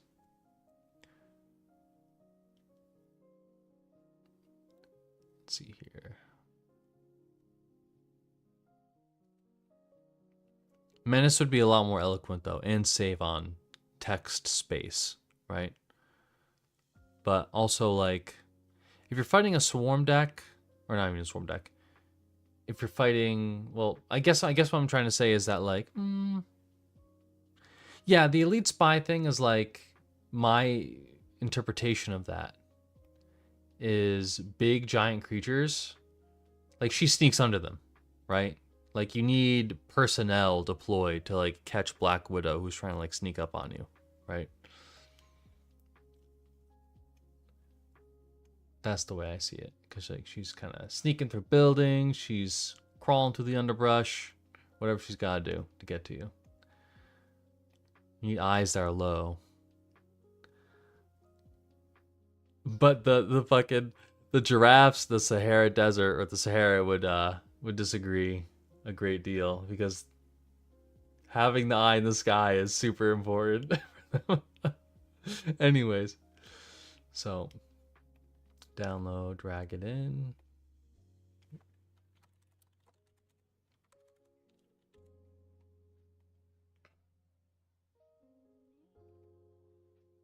Okay, cool. Delete. And then let's drag it into the file. It says unsupported. I don't know why. We need to change to a PNG. By the way, is my voice soft or is it good? Getting used to this overlay and streaming, all that stuff.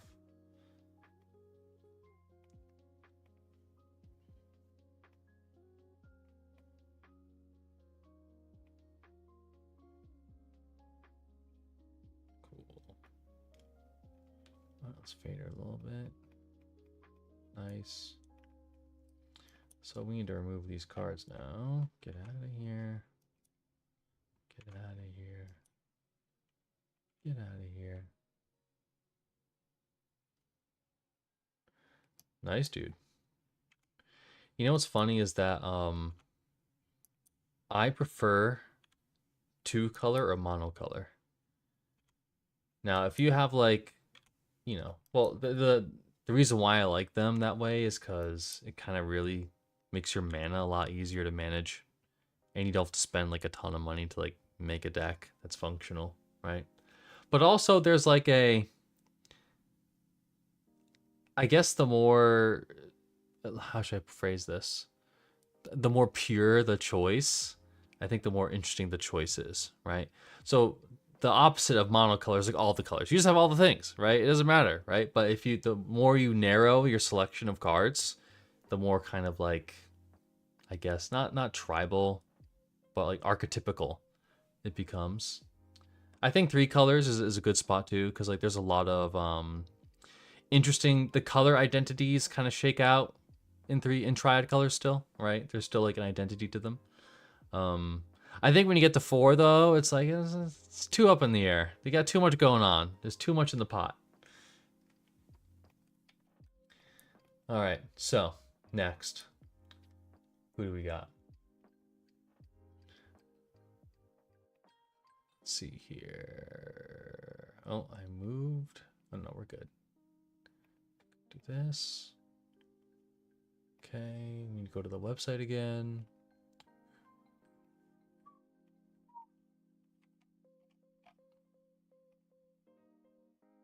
Captain America. No, we're skipping him for now.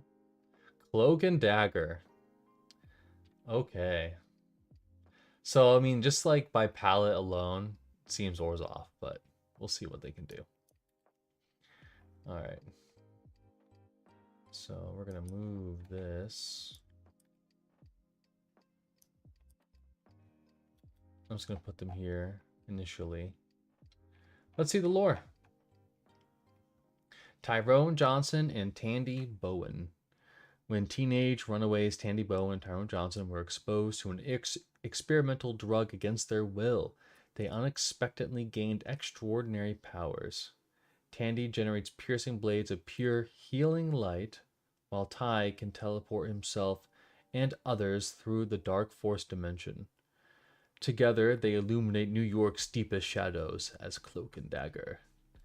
The time stream entanglement struck while Cloak and Dagger were traversing the Dark Force dimension. The pair emerged to find New York under the control of Dracula. They soon joined the heroic resistance, fighting against the Empire of Eternal Night. Interesting. All right. I don't like the description of Tandy's piercing blades of pure healing light. It's a bit weird. She heals people with her piercing blades. Makes me feel like it would hurt a bit. All right.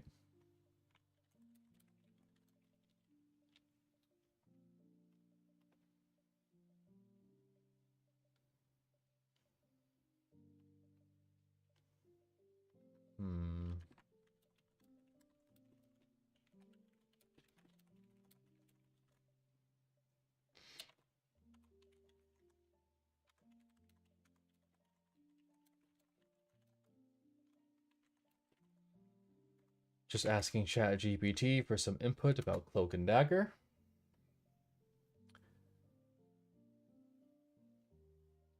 Get some more context for these characters. Okay. Drugs equals superpowers. That's what I got from that backstory.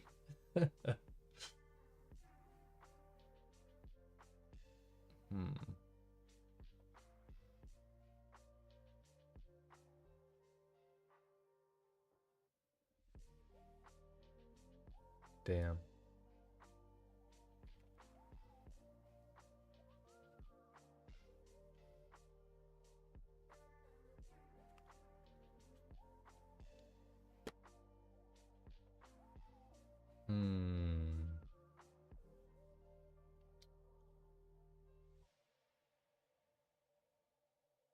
Okay, abilities and feats. Star Force manipulation. Summoning shadows and enveloping enemies in darkness. Traps foes in the void of Dark Force where they experience overwhelming fear or hallucinations. Teleportation. Okay. Intangibility. Energy dependency. Must absorb light or life force to sustain himself, often relying on Dagger's powers or the energy of enemies. And then Dagger generates light daggers, which you can throw. Light daggers incapacitate foes, cleanse their systems of drugs, and weaken beings tied to darkness. So like Dracula, probably. Healing light powers can heal physical injuries and emotional wounds, offering solace to those in despair. Enhanced physicality. Dagger's light enhances their agility and reflexes, make her capable hand-to-hand fighter, empathy, la-di-da. So daggers actually can incapacitate people. At least according to ChatGPT. You're gonna have to correct me if that's wrong, Sebastian. But anyways, you know what would be really interesting though to do with these guys? Not that I have like the capability to do so with the art asset that I have, but I think that these guys should be a partner mechanic, right? Now, Magic has printed a bunch of cards in the Phyrexia cycle. I forget exactly what it's called, but like, it was when Phyrexia was invading the multiverse. They had a bunch of team-up cards with like 2 iconic characters on one card. So, that's what we're going to do here, but I think ultimately if someone had like art of both of them and wanted to, they should make them as partners. Unless they truly are never seen without each other. Yeah, it's all good. Yeah, it seemed pretty niche. So what am I doing? I need to get a picture of them.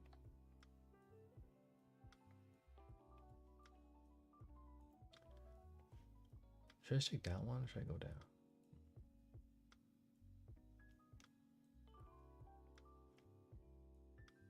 Well, let's go here.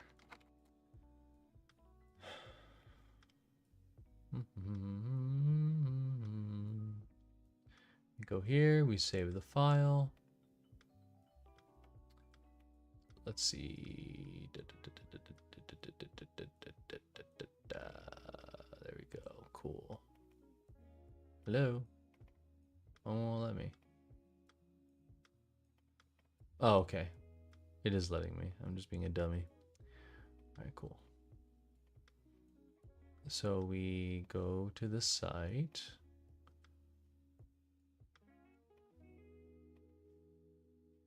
Click to upload. Art. Good. Confirm. Next.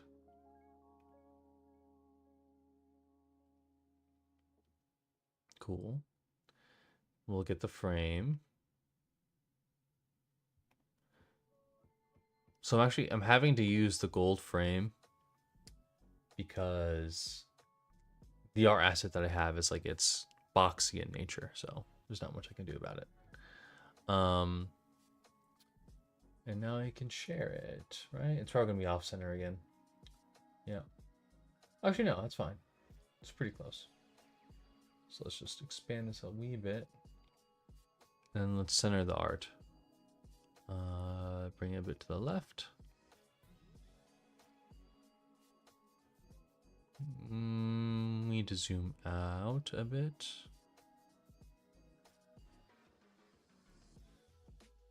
Ooh, too far. Then go down.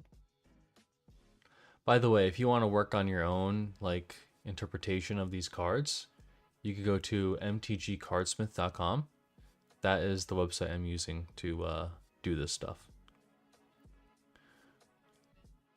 It's pretty cool. All right, cool. So, actually, I want to move them up a little bit.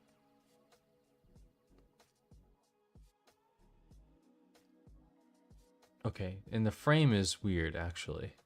That's the frame I need. Okay, I'll have to edit the art again. Maybe like this. Turn a bit to the left. Too far.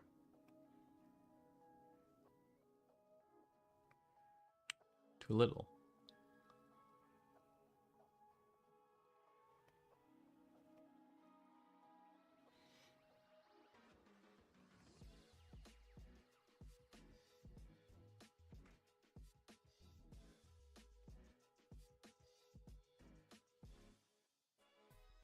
Okay. And then I need to move it up a bit.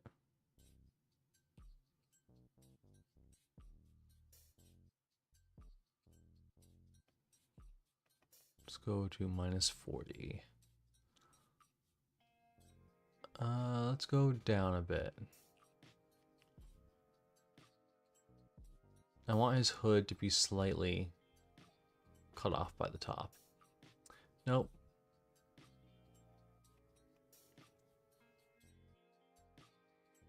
There you go. Right, that's good enough. I think we need to zoom in a little bit. Let's see here. Okay.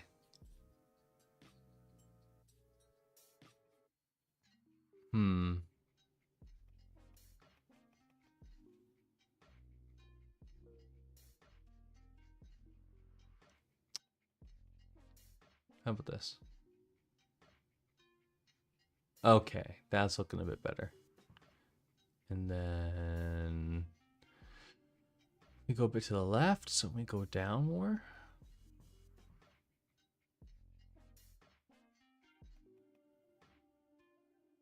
And we'll crop the hand a little bit like that. Yeah. Cool, okay. So, they are legendary creatures.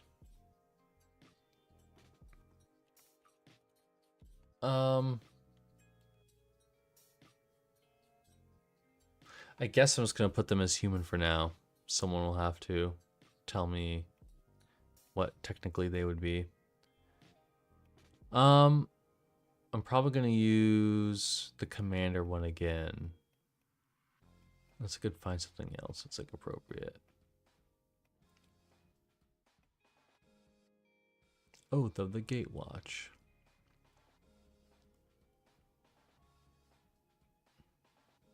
Yeah, I mean, commander, it just looks like a city.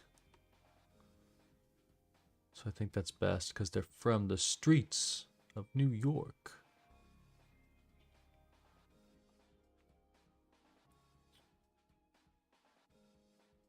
Okay, cool. Mechanic time. Oh, wait, no, I haven't even put a cost to them yet. So,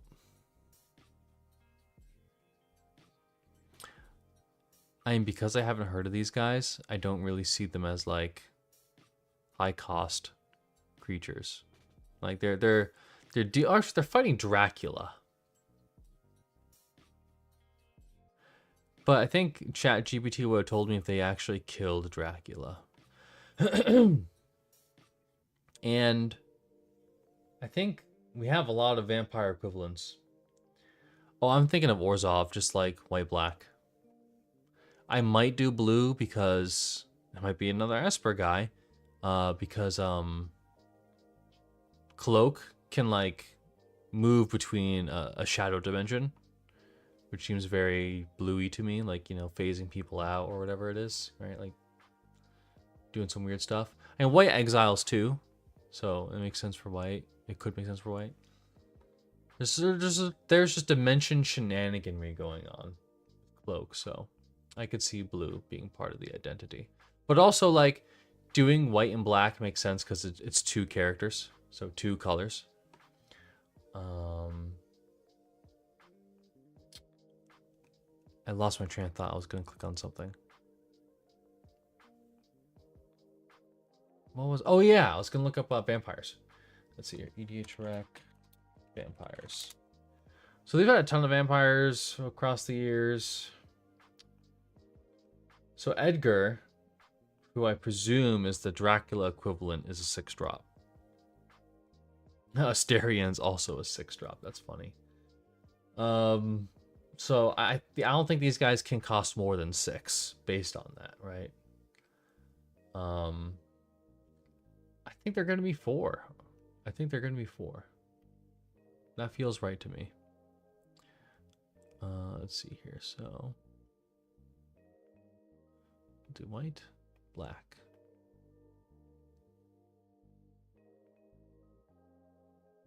Okay, cool. The black isn't showing a bit because reasons. Let me just fix that. Okay. So what should they do? So I feel like the dagger side of things is easier to figure out than the cloak side of things. Because dagger just, well, she can incapacitate people, but she's a healer, right? That's primarily her role.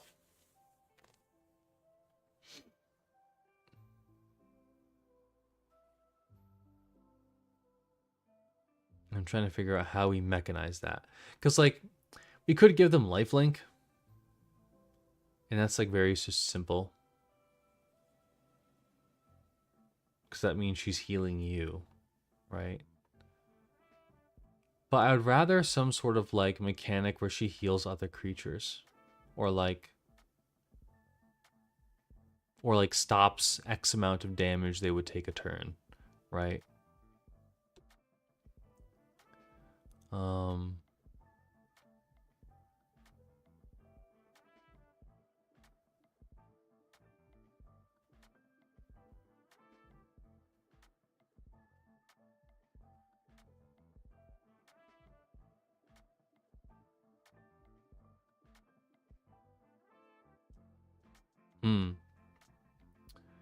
Because, like, combat damage in this game, it's just like, oh, they hit, and then they deal with that damage in main phase 2, or until the end of turn, right?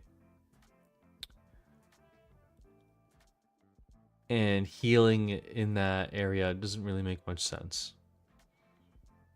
It's like, because who cares? It heals anyways. So it would have to be a preventive measure. We could do shield counters, but shield counters feels like that's not her job. Like, that's just indestructible. Like, you get 1 charge of indestructible. You could do a life threshold mechanic where if the player has like X or more life, an effect triggers, but it doesn't make much sense. We could do like, if you have less than half your starting total, you heal X amount.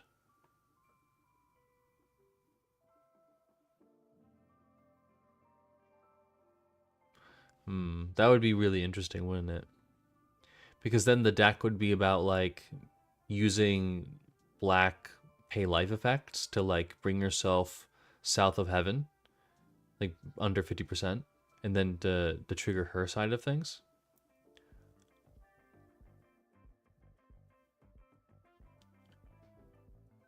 But then like that's tough to play around though, because sitting around 20 life, you don't really want to be at 20 HP.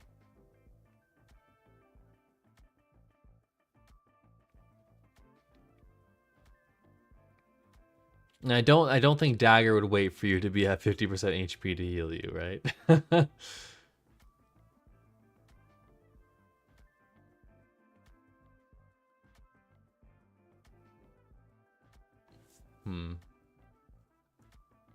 And I want to do 2 keywords, one representing each character.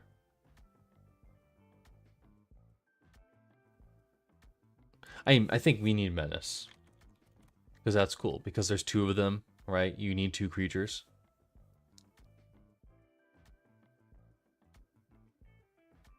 We could give her reach because she throws the daggers, but...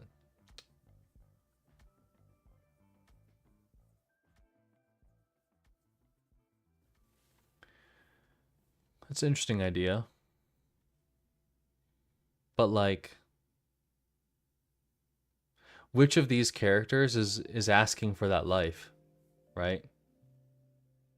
Like, if these guys were, like, a vampire or a demon, I could see that. Right? Like, oh, pay me your life essence and I will give you this boon, right? I can see where you're going, though. Because Black does want to pay things, sacrifice things.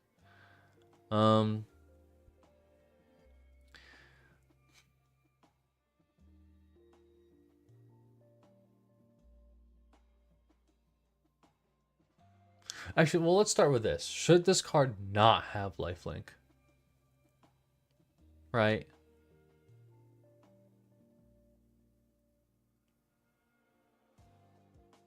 Because it'd be weird. Would it be weird if it didn't have lifelink and some other healing effect?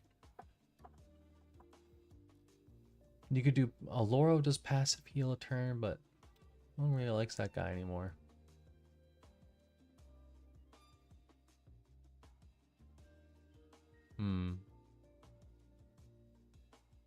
Let me look at what ChatGPT said again.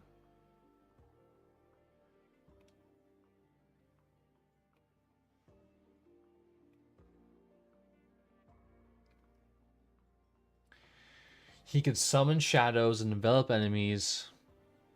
He can trap foes in the darkness where they experience overwhelming fear or hallucinations. He can teleport. He can be intangible.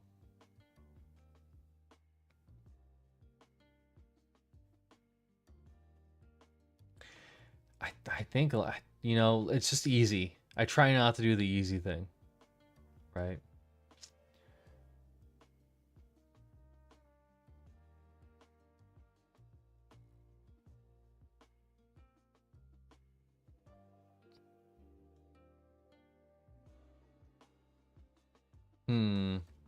I like the idea of Menace Vigilance better.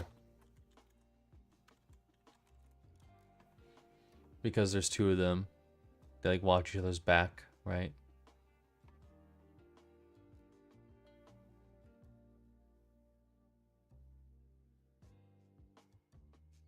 Oh, shadow is a mechanic, isn't it? Like, you can't be blocked except by shadows. Or something like that, right?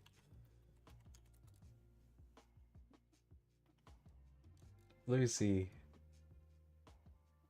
Yeah, only things with shadow? I mean, I think we kind of have to, right? But that makes the card, like, way different. Like, that's basically just unblockable. But it might be a flavor fail not to give them that. So I think we should just give them that. So shadow and vigilance.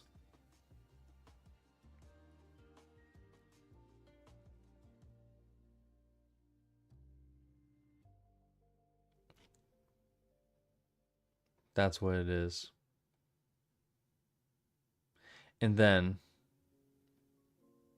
you know, I really like cards like the Dread Shade. That's what we should do. We should make them like a Dread Shade. So you pay 1 black. Oh, it's off center. My apologies. You gotta let me know when it's off center. Let's see here. It's a cut too. Fix that. Okay, cool. So, yes, pay 1 black. This creature gets +1/+1 until end of turn. So you could basically pump this guy or this creature for more power, depending on how much black mana you have. Because a lot of shades have that effect, right? And then we'll have a white effect. Pay 1 white. Where is it? There it is. We could do like... We could do like gain 2 life That'd be really easy. So here's the thing, like the creature that I designed initially, the commander, I designed Oriel, the Frost Maiden from Forgotten Realms. And I gave her a passive life gain effect, thinking that it's just like a little bit of life here and there, you know.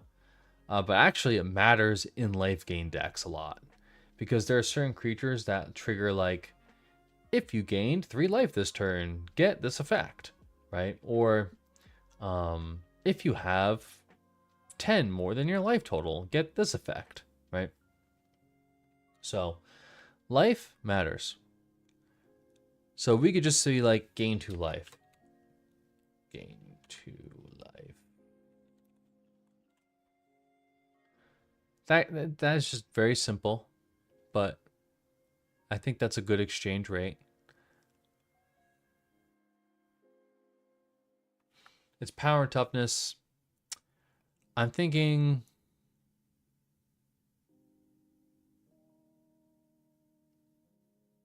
it's very easy just to make them like 4/4 or 5/5. I think they should be 4/4 or 3/5. Let's do 4/4. I think 4/4 is fine.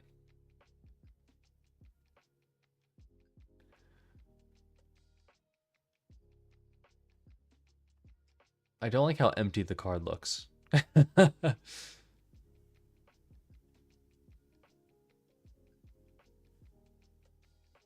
not enough words.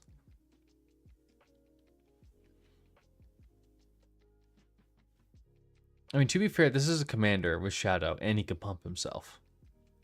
So, like, if you do, like, a Voltron with this deck, like Auras, you could just, like, commander damage people out of the game, right?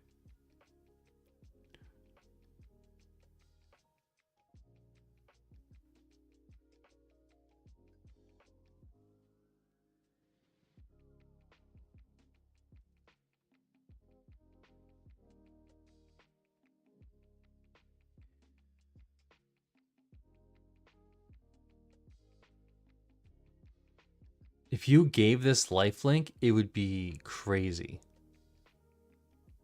Because then you could just buff it, and then like you get tons of life.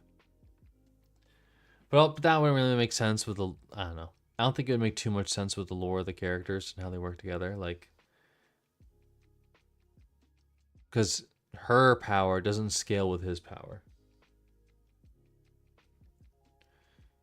But it would be nutty if we gave them lifelink. I mean, like, you're in the colors. You could like equip them with aura, enchant them with lifelink, right?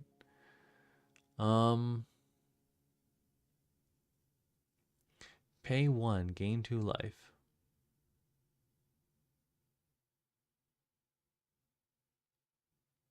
I mean, okay. It matters. I've played enough games to know that like every point of life matters, but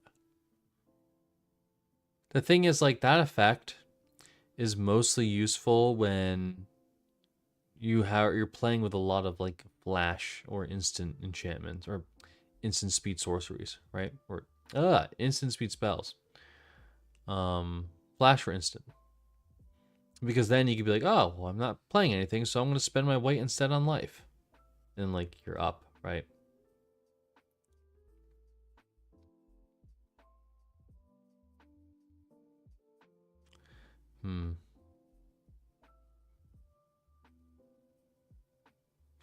I feel like there needs to be some sort of value engine on this card.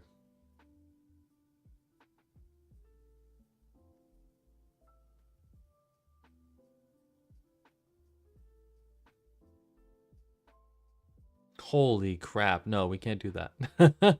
That's too much power. You can't give them like magic cylinder for 2 mana.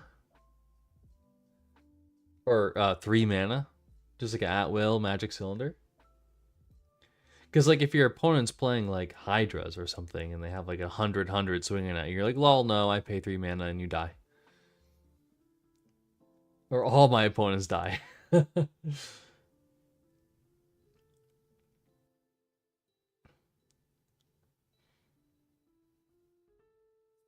I appreciate the input nonetheless, though. Let's see here. Period, period. Replace that with a 2.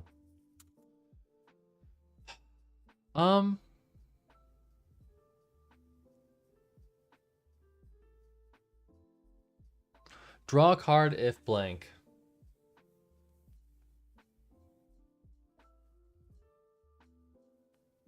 And maybe it's like, if you have 10 more HP than your starting life total, at your draw step, draw an additional card.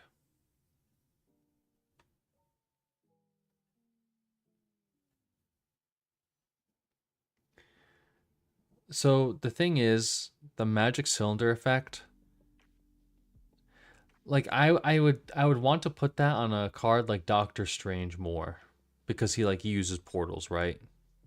And there's more, like, if someone like fired a blast at him, he could be like, lol, no, and like flip it back on them or cast some spell. These guys, I don't think they have the power to straight up, reflect damage, right?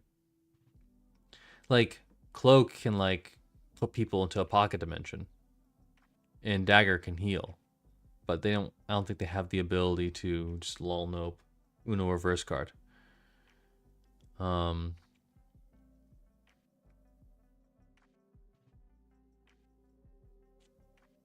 Yeah, I want to say, if you have more than 10,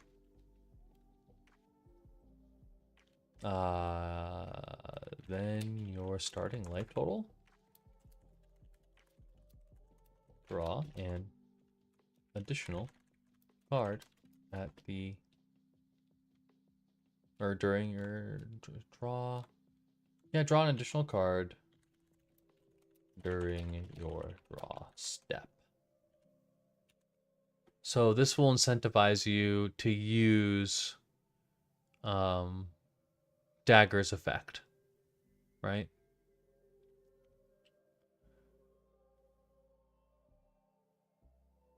And it gives you a little something on the side, because, like, to be honest, like, yeah, you could Voltron this, and it's evasive, but I feel like what people would do is they would just ignore the life gain altogether and just like try to murder people. And to be fair, they still might do that, because getting your opponents dead is what you want to do, but I feel like this kind of, I don't know. I feel like it brings more balance to the card, I guess, in terms of like, yeah, we'll get that in there. We'll get the name in. Brings more balance to the card in terms of like what you want to do with it. Cloak and Dagger. Although I'm kind of like,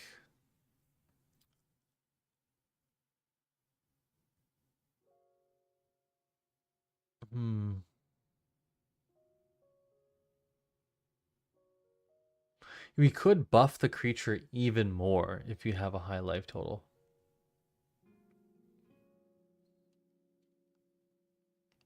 Which would, because right now the card's like kind of going in 2 directions, which kind of makes sense, because there's 2 characters. But we could make them both push in the same direction. Because I could be like, if you have more than 10 your starting life total,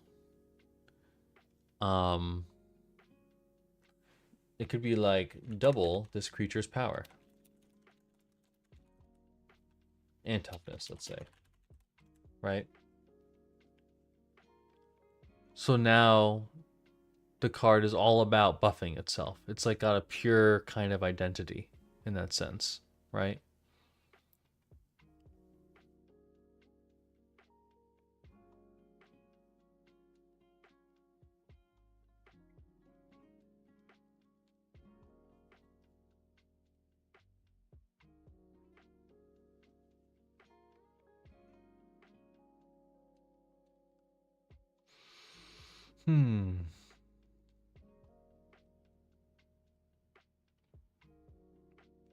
I kind of like it.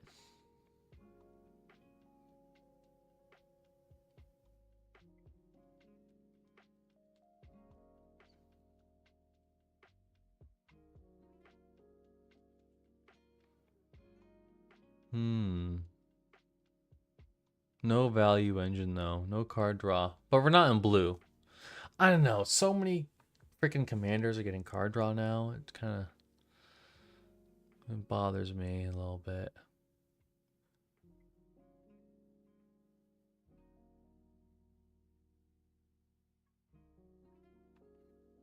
Also, we're not really well. The shadow mechanic itself is kind of very tricksy and plays into Cloak's themes. Yeah, I think this one's done. Cloak and Dagger, Orzhov, 4-drop. Legendary creature, humans. I guess I should say human, not humans. Pay 1 black. This creature gets +1/+1 until end turn. Pay 1 white. Gain 2 life. If you have more than 10, then your starting life total. Double this creature's power and toughness. All right, cool. Let me just fix the text a little bit. Nice. Okay. Let me just. Oh, I'm assuming that's an upkeep trigger. Also, is it a permanent effect or until end of turn buff? Are you referring to the life threshold thing? That's just like a passive whenever you have 10 or more, or whenever you have 10. What? If you have more than 10 than your starting life total. Yeah, whenever you have 10 more than your starting life total, the effect will immediately take place. So if like you gain the life on your opponent's turn somehow, then you just have that power toughness.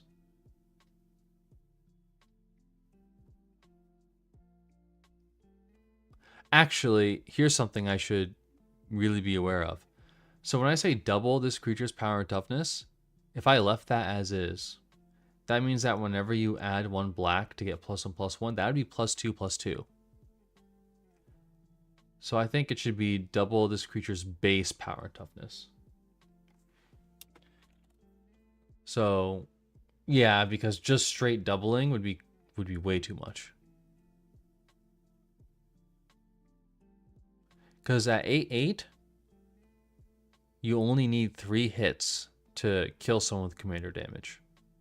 And then like, I mean, at 8/8, you would just swing once, and then you would swing again, and then maybe you'd pump the card with black, and then try to inch towards that commander kill that turn, right? You could potentially 2-shot someone pretty easily with this card. And then if you're buffing at all, right?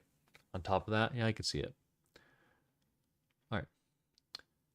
So I'm going to save it.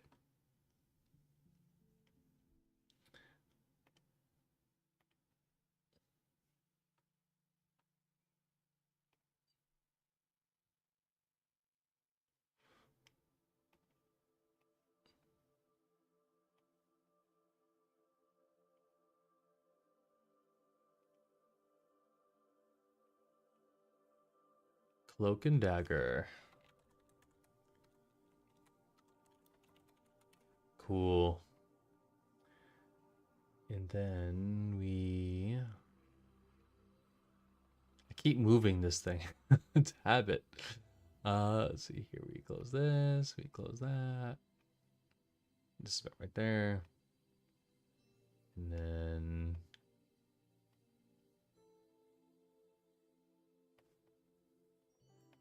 unsupported file format.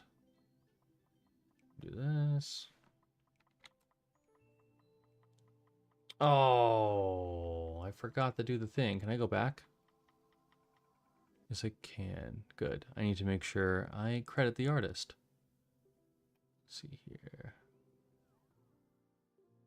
It's Dina.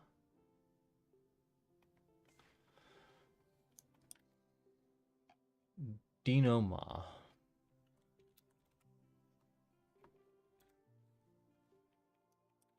Cool. All right, now we download again.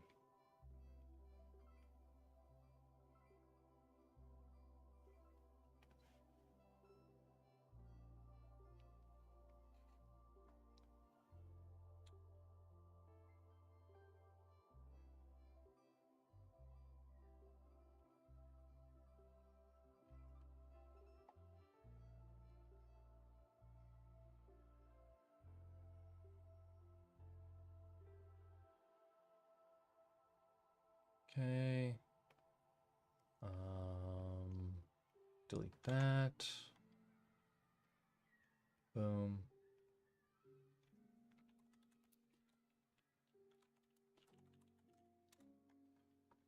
Cool. And then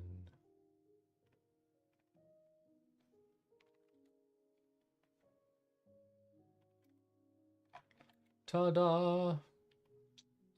All done.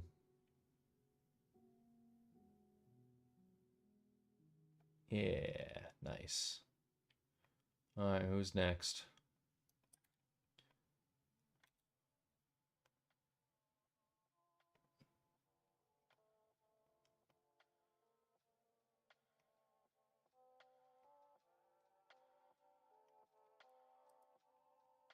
Let's see, I need to move these guys a little bit. We could remove this wheel actually. Its purpose is already served. Cool.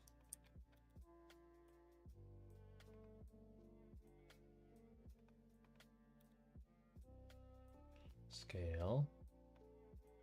There you go. Okay. Close this thing and go on the website. Who is next? Let's find out.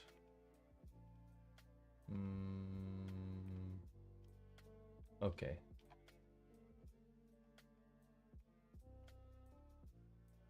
Doctor Strange. Alrighty. So, Doctor Strange is kind of just like, I mean, basically God level character, right? And all I really need to know is that he's a sorcerer. Respected surgeon Stephen Strange was forced to seek a different path when his hands were injured in a terrible accident. Devoting himself to the mystic arts, Strange became this dimension's first line of defense against supernatural threats, the Sorcerer Supreme. Sensing a massive temporal disturbance, Doctor Strange performed an arcane ritual to protect his reality. The spell failed, and Strange and his Sanctum Sanctorum became trapped within the mirror dimension. Lost in the time stream, Strange uses mystic mastery to free himself for short spans of time in order to join the fight. So, the thing is that I've seen a lot already of what Doctor Strange can do. And he just like can basically do anything. It's crazy. So I feel it's either Jeskai or Grixis, because he does deal with demons. Like he has mastery over that stuff, right? And red and like is it right? Red and white or red and blue is very like inventive, creative, whatever, right? Like that's kind of that's about spell slinging and all that stuff, and I could definitely see him in that color identity as well. Um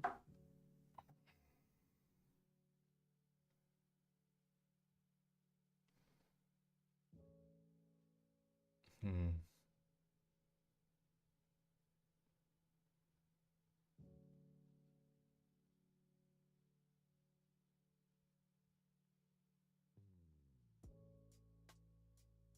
Azorius. I feel like Azorius is like, I don't know, it feels too peaceful of a color combination. Like this dude can like there's this one animation where like Ultron had the Infinity Stones and like he caused like the planet to explode and Doctor Strange fucking ate the explosion. Like what? You know? Or he trapped Dormammu in like a time loop. I just feel like his connection to, well, maybe he doesn't have a connection specifically to the Hells, but I don't know. I just feel like he has a mastery of the dark arts as well, which is why I'm leaning towards black. I feel like white, and white's about order and rule of law, right? Like, do you feel like Doctor Strange is really about that guy, I guess, is about that. Does he care about rule of law? You know, or rule of God? Does he just like, you know, act of his own volition?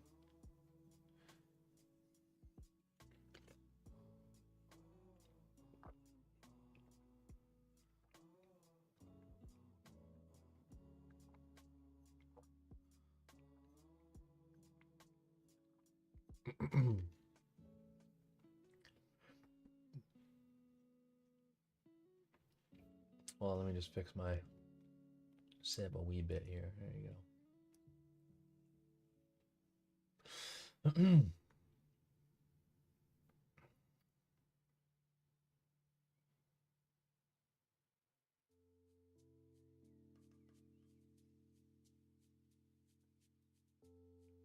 Well,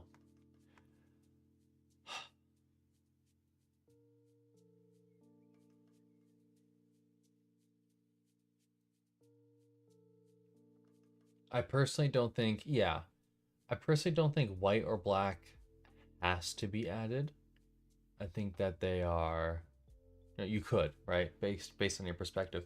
But I do feel like you couldn't make Doctor Strange without blue or red, right? I think those two have to be there. So for that reason, I'm going to design them as it character. And then at midway, if we, you know, if you convince me otherwise, then we'll change it. Let's see here. We get the picture. Save it.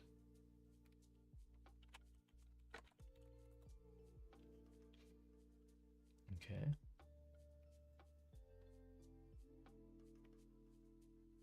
We'll put this right here.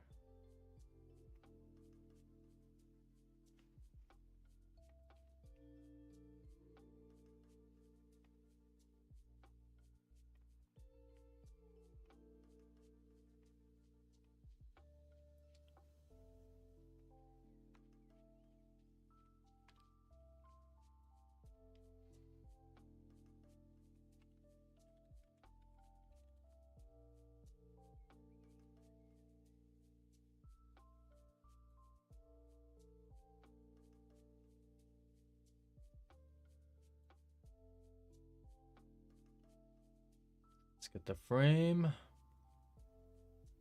Boom.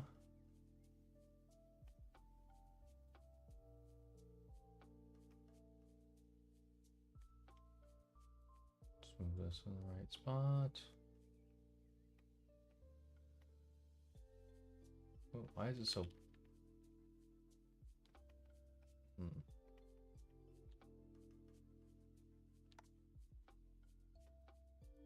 There we go. Okay, cool. So... Actually, let me just edit this a little bit more.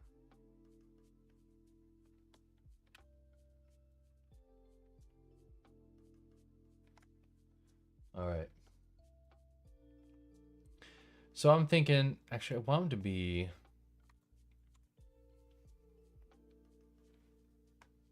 a 7-drop. I want him to be like Niv Mizzet level. Like if you untap with this guy, you were probably winning the game.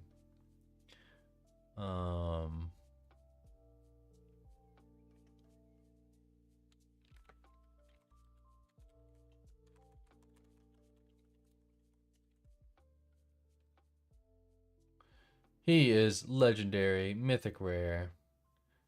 Let's use War of the Spark. I mean, it's a pretty climactic battle. Daybreak.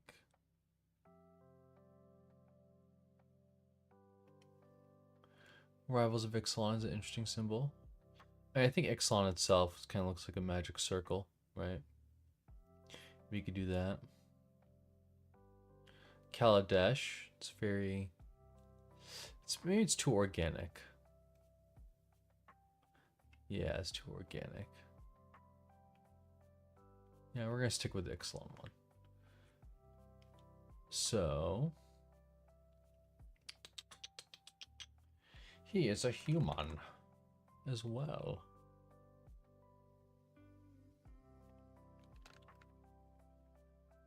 And what should he do?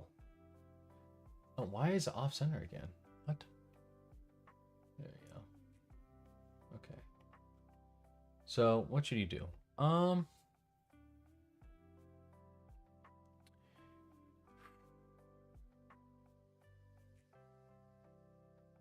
You can do a lot. That's what you can do. Hmm.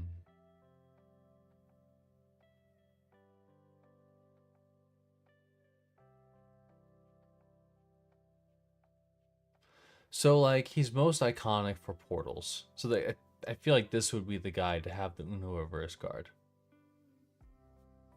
Right?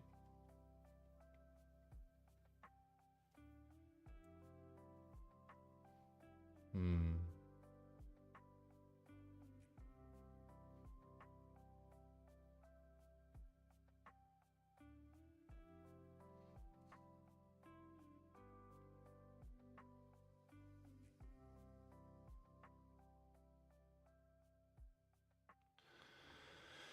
Hmm. Hmm. Hmm. Hmm. Hmm. Hmm.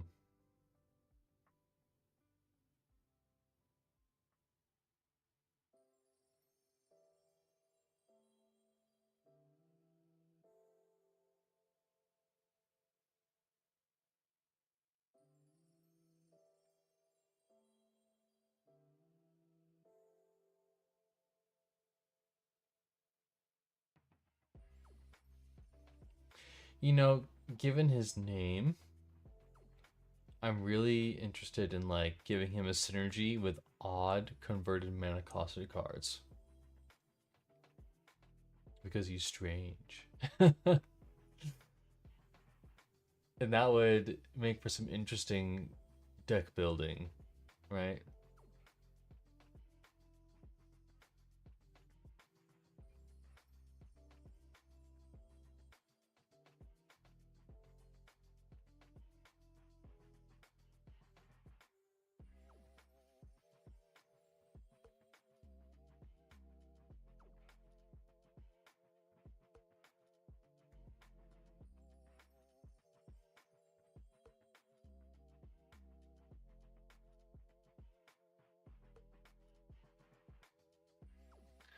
Yeah, I think that's what it's gonna be. It's like whenever an opponent casts a spell with an even converted mana cost, you may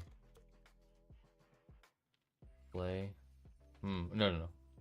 Reveal cards from the top of your library until you reveal a card with an odd converted mana cost that is one more or less than the opponent's card.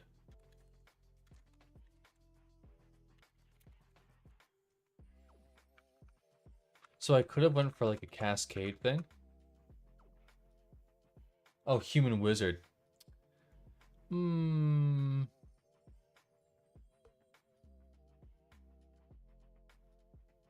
Yeah, I think human wizard makes the most sense. Just so you get your synergies in there. There are warlocks though. Would he be more of a warlock?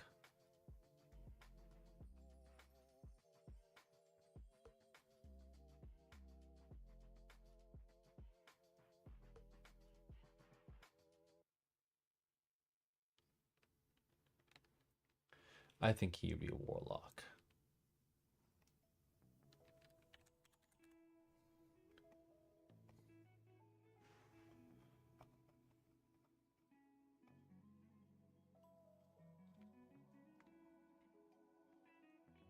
Um, use large decks for this. Whoa, that's so weird. It got smaller. Why? Okay, system. Okay, whenever opponent casts a spell with even current cost, reveal cards on the top of your library until you reveal a card with an odd current cost that is one more or less than the opponent's card. You may play that card for free.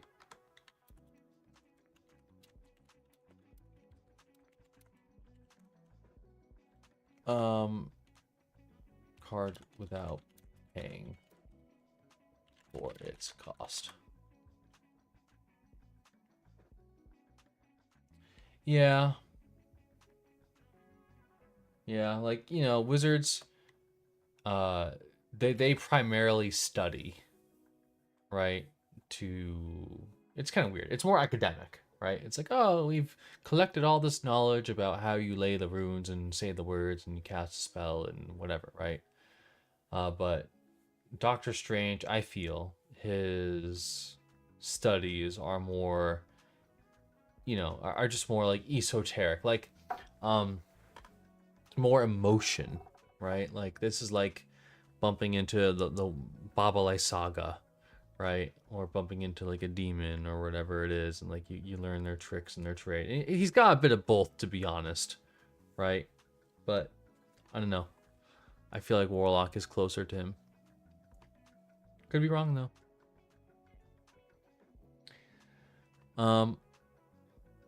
It's a cult. That's the word I'm looking for. He's a cultic. Like if I was to make like a D&D character, I don't know, I feel like I'd build him as a warlock. Anyways, so he's got this pretty neat ability, which only works half the time, to be honest, right? But it's still pretty damn good. It's because he counters people's, you know, normal things with odd things, right? Like, I think that's a pretty neat effect. But then he needs something that's like more guaranteed, because you are paying 7 mana for this guy. We could do a wheel effect, like, you know, but I feel like that's kind of owned by the Sphinx. Whose is it? It's like whenever you play a spell, you discard your hand or whatever you draw. You draw equal to the cards discarded, which is a really funny deck. Or no, I think you bottom the cards, so you end up going through your whole deck constantly. Um,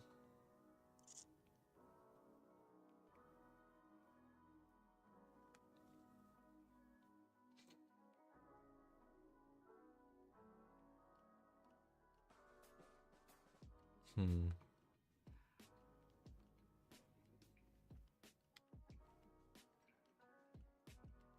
You know what I think he needs? There are certain effects that say like search for cards that you own outside the game. I think that's what he needs.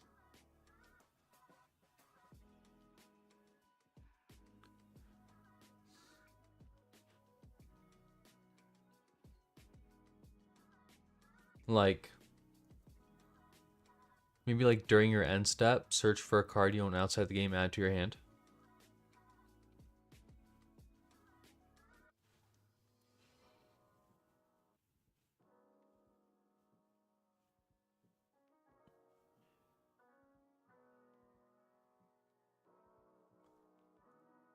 I that's still like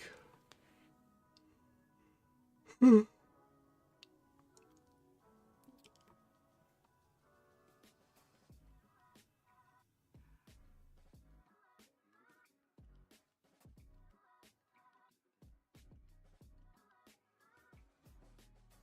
what exactly is repetitive?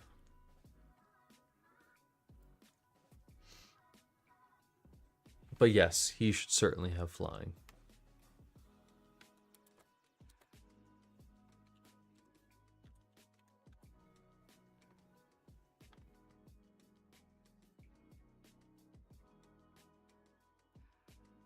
Oh, you're saying flying itself was repetitive. Yeah, it's just the nature of superheroes, right? I mean, they fly. It is what it is. Um, we're running out of text space.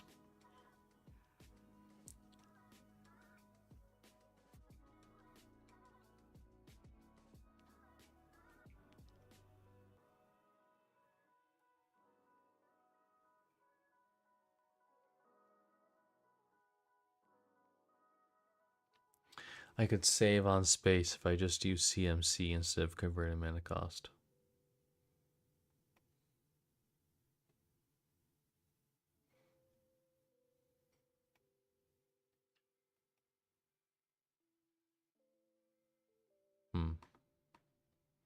What if we make the text small? It doesn't change it, right? Okay, a little bit.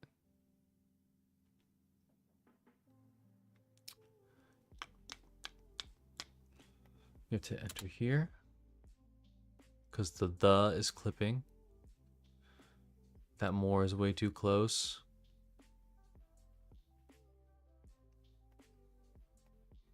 One more or less than the opponent's card. You may play that card without paying for its cost. That's. I don't think I can shorten that. The may is too close now. Okay.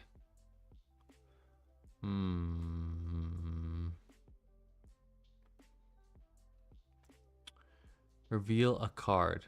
No. Oh, until you reveal a card. Yeah. Until you reveal a card. I think that makes sense.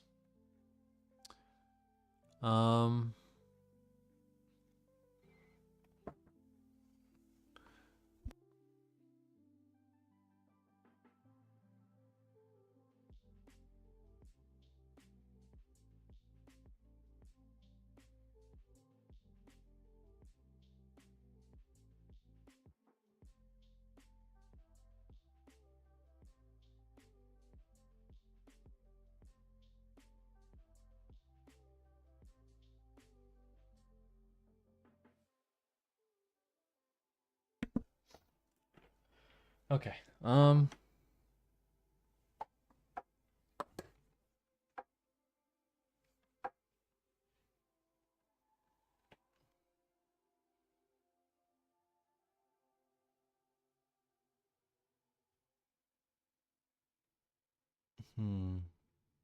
So I think his power toughness. I think 5/5. I think that's good enough.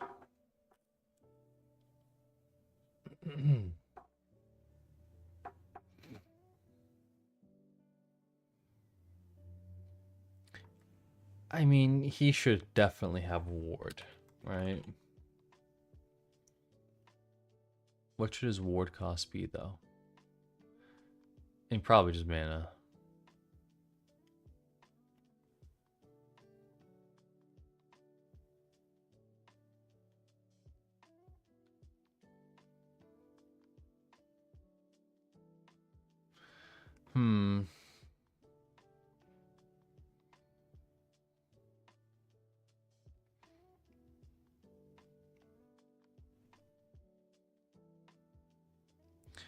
So the thing about that effect.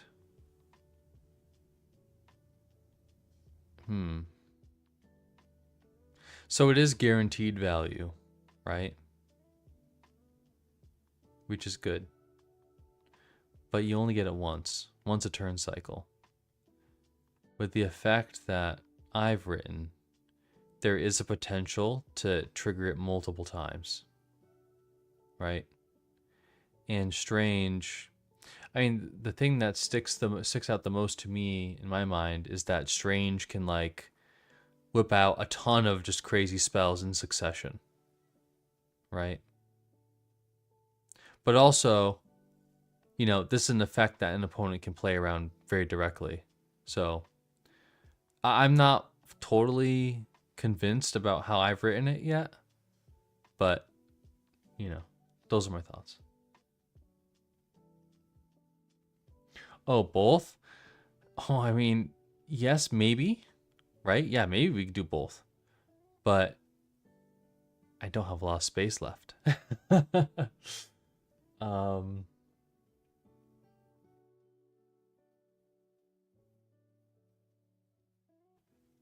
me see. Can I copy and paste your text?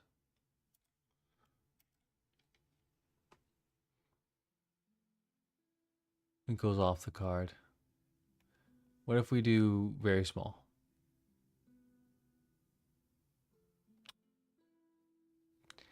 It makes the ward look weird. Why does that look weird?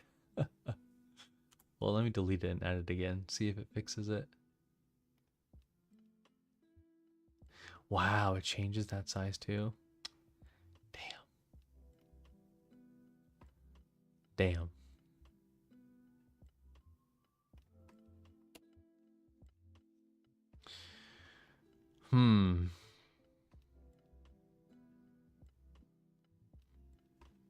At the beginning of your end step, reveal the top card of each library? Okay. Okay, no, we can't give him that. We could say reveal the top card of your library. Like each library. So here's the thing, right? Hold on, let me look it up. Let me look it up.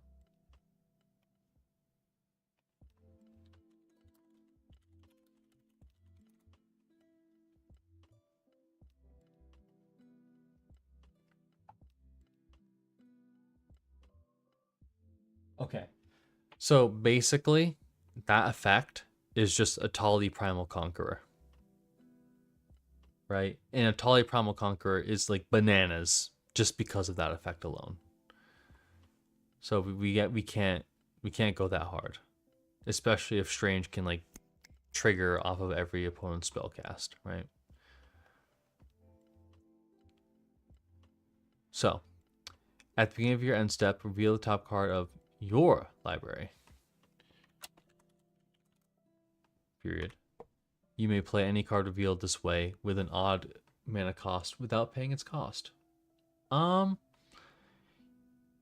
may play a card revealed this way with an odd mana cost. What? You may play any card revealed this way. If let's just change this with if you reveal a card with an odd mana cost, you may play it without paying its cost. Can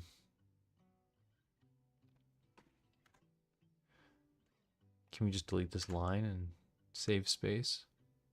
Can we? Oh man, it's a wordy card. We gotta find some way to simplify this.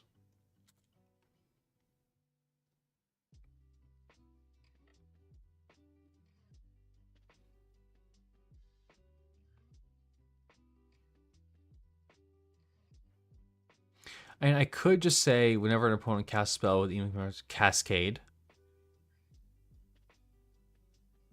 or whatever, but Cascade is a very specific verbiage. I think it's like it triggers off of your spellcast. I don't think you could, or you could just say Cascade as if you cast the spell, but then you could only hit lower, right? And I like the fact that you can go one higher.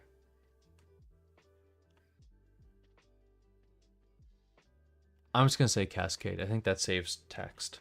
So Cascade, as if you had cast that spell. Whoopsie. How much space do we have? We got some, except that you may play a card that is one mana cost higher. Let's see if that fits.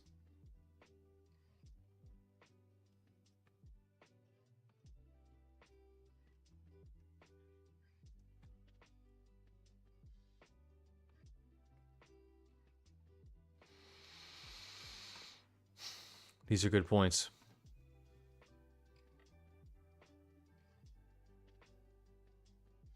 Well, I mean,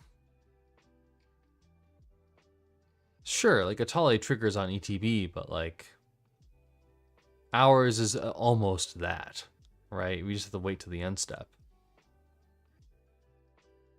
So yes, the opponents can do something about Doctor Strange, but he does have Ward 4. Like, you know, he can protect himself.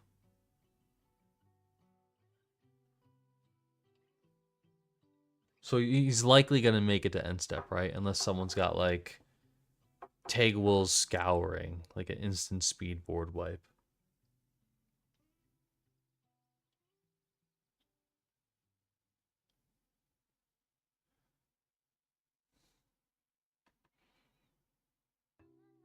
Cascade, as if you had cast that spell, except you may play a card that has one increment cost higher.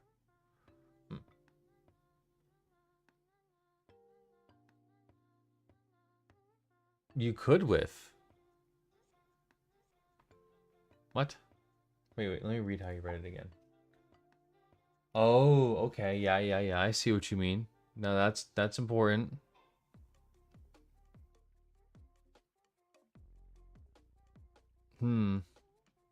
But does Doctor Strange whiff?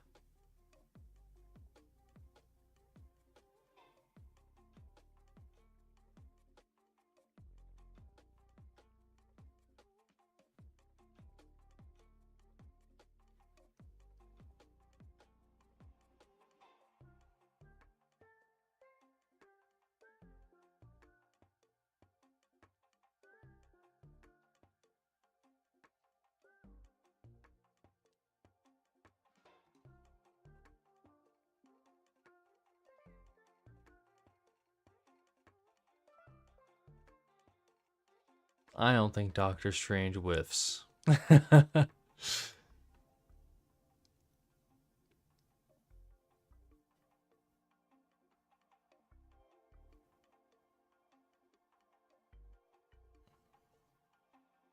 Reveal the top card. So like my iteration is super weak.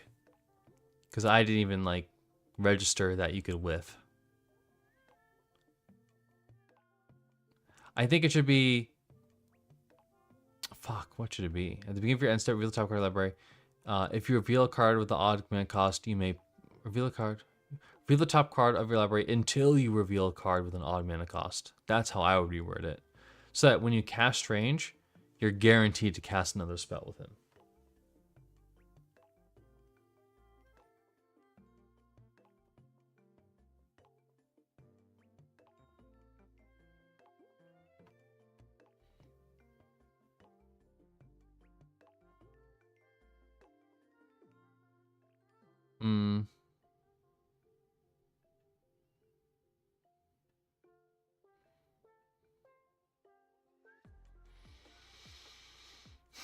I mean...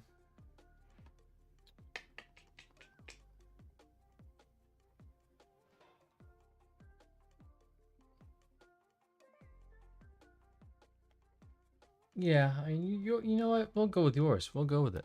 We'll go with it. The more I think about it, sure. The only thing I don't like about it is that it can whiff. And that doesn't feel appropriate or strange. But I think in general though, it's a very good effect.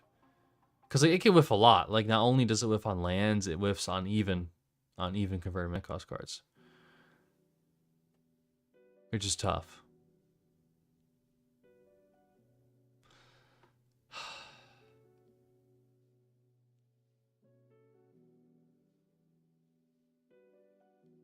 I mean, but you're probably, I mean, I don't know how likely you are to hit something.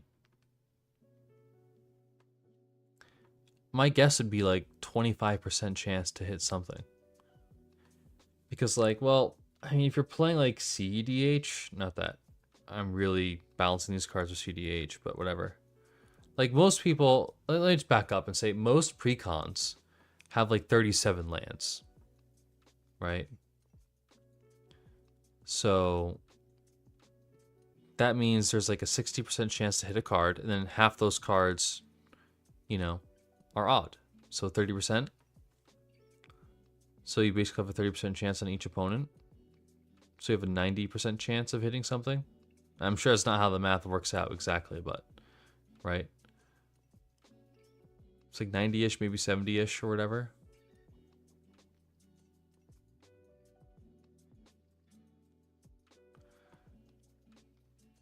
I don't know. I think this is good, though. I think we could run with this. And then we can just edit it later.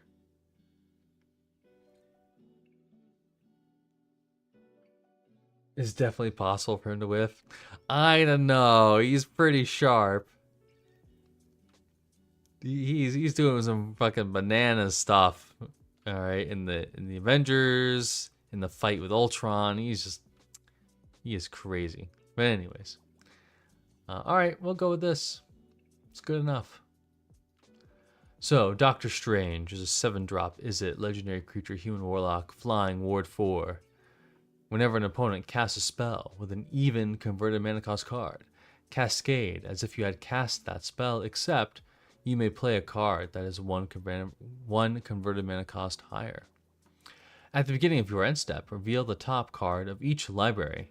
You may play any card revealed this way with an odd converted mana cost without paying its cost. Impressive. We need to actually fix this here, though, because the top is clipping. Ah, now the card's clipping. Let's see here.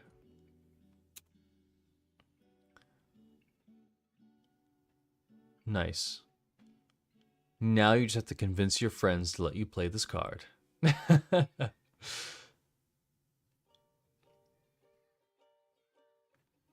a little off-centered. Oh, thank you. I don't know why I keep moving it. All right, I wish I could lock the window. And then Dina.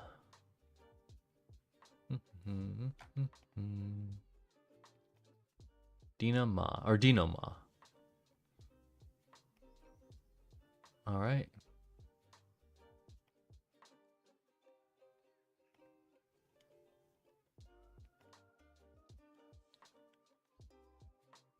Thank you for helping with the card design. I appreciate it.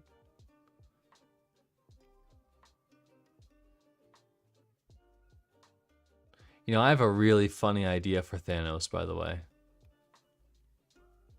Not that he's in this list.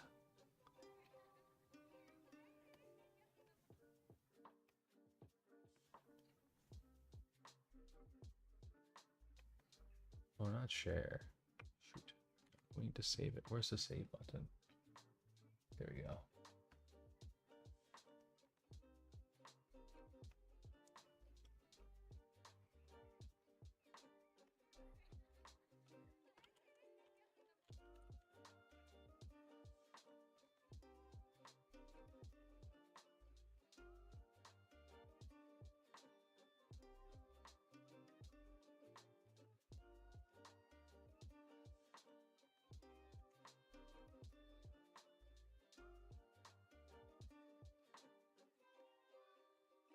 Yes, absolutely. Thanos is all colors. So I haven't like fully fleshed out the idea in my head, but it definitely goes like, so you'd have to make tokens as well. You would need to make tokens for each of the stones, right? And then it would read like, when Thanos enters the battlefield, give X stones, right, to target opponents. And then like you would start with like a stone or two or whatever it is, right? That's the problem. It's a 4-player format and there's 5 stones. So you'd have to start with like 2 of them, right? And then it would be like, you'd have to attack the player for the stones. There's like an artifact card they just printed that like generates you a lot of mana and cards or whatever, but people can attack you for them. And that would be his mechanic. So like if you attack players with the stones, you get the stones. Or the stones pass around based on who is attacking who, right? But if Thanos ends up with all the stones, you just win the game. Eminence. Yeah. Yeah, you'd have to find some way to make Thanos like collect the stones. That's how I would do it. And then like the stones themselves would like, you know, have crazy abilities on them. Maybe not crazy abilities, but abilities. You know, they're useful.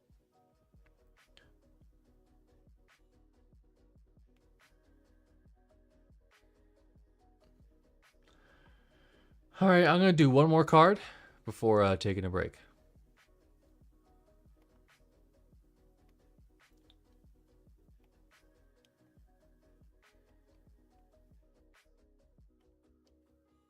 Groot is next. And Groot should be simple, right? And there's not much to say about Mr. Groot. But maybe that's the problem too. because there's so many things you could do with Groot. Or, oh, I guess what I mean is like, he's just a tree man, which makes him pretty generic. So to make him distinct, you know, you gotta think a little outside the box, maybe not too much. I'm saying some very contradictory things right now, but I don't want to make him too generic. That's all I'm saying.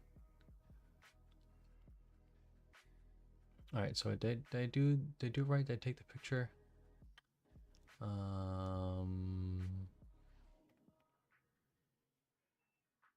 see here. I need to do this.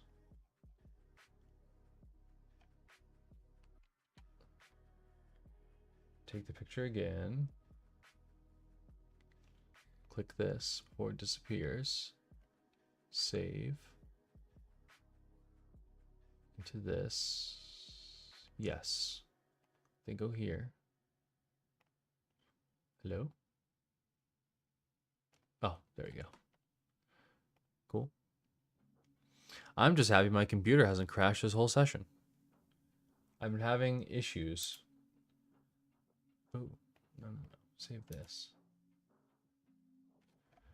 Like, if I leave my computer on for like, it's usually like after 8 hours, sometimes everything will just freeze, just completely lock up on me.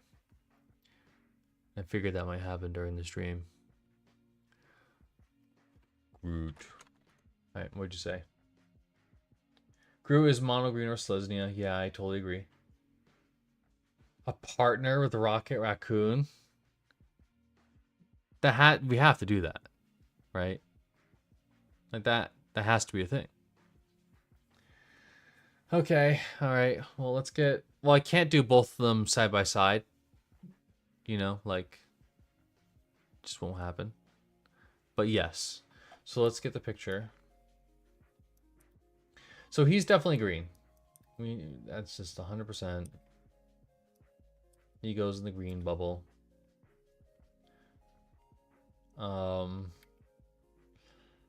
So why do you think he could be Selesnyan? Like, what part about his character says white to you? Like, does he like make little baby Groots?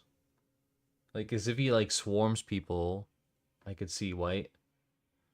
Or if he has like some sort of respect for law, but isn't he like a bandit or something? Like, isn't he an outlaw?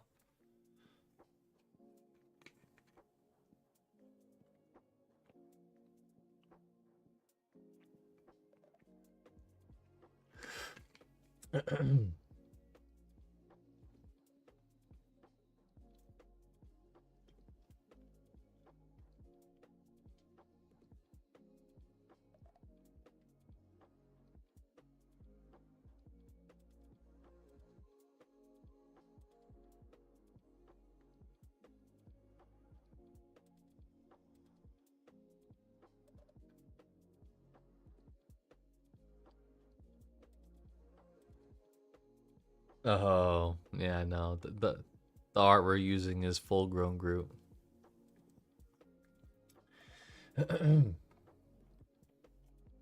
So, we'll stick with that. This Rocket Raccoon art goes really hard though. Dino Ma is really talented. Anyways, what colors do you think Rocket Raccoon are? Yeah, that's what I was thinking too. And that just kind of makes sense, right?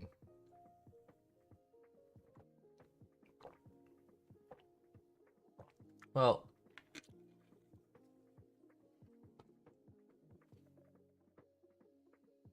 does Rocket Raccoon invent his own weapons?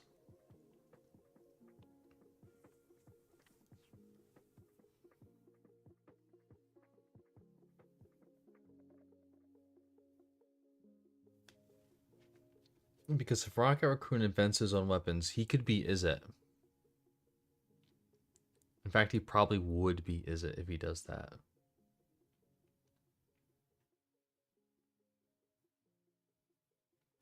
There are some cards, well, I don't have to put them in Is It for that reason, but like, there are some red cards that are artificers that are just mono red, you know?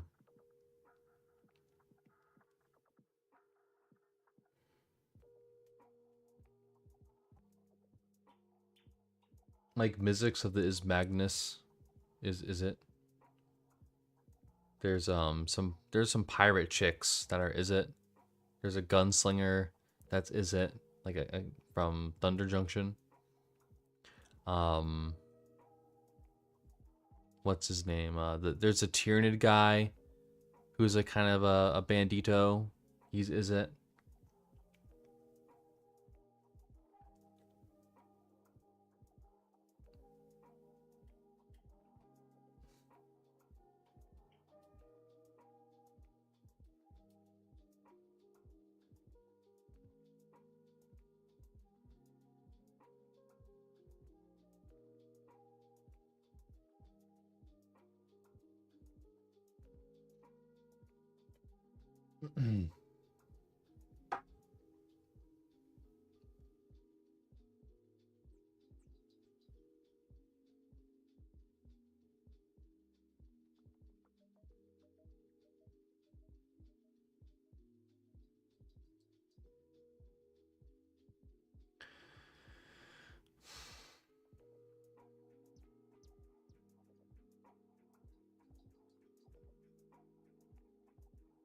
There are.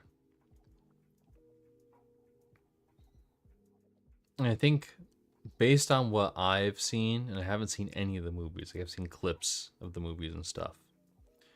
Like, I mean, Rocket Raccoon definitely temperamental. It seems temperamentally, he seems to lean towards red a lot because he's like passionate, he's fiery, right? But if he's like inventing all that shit, yeah, I don't know. I mean, I made the best argument. They're gunslingers and inventors also in Is It, right? But yeah, we'll stick with red. We'll stick with red. I'm not super dedicated to him being Is It. Although I am a blue mage, so I am biased. Let's see here. Alright, let's get the thing back up. Soft center, as usual. I can move this. There we go. Groot. Yay. Let me just move all this stuff. Okay, cool. So,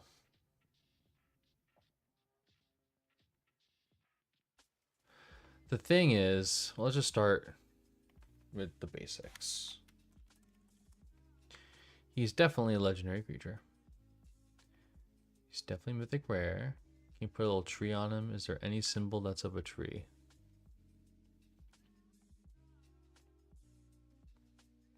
He'll put Daybreak to start.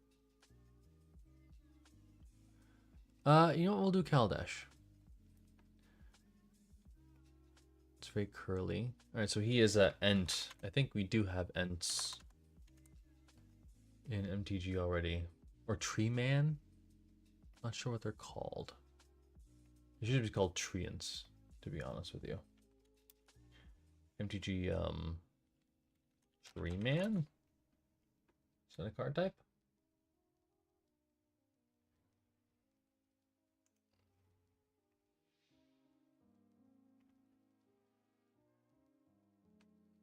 That's not a card. Let's see here. I say condescendingly while making fake cards. Let's see here. Let's see here. Tree folk. Okay. He is a tree folk. I was like, that's cool art of like this random tree man. Because there's a certain aesthetic I really dig. But I was like, no, there's no way that's a card. I was looking at this guy. I'll show you. Hold on. I know I got Groot in the way. Ah, hold on. Hold. There you go, over here. He's a 1-drop.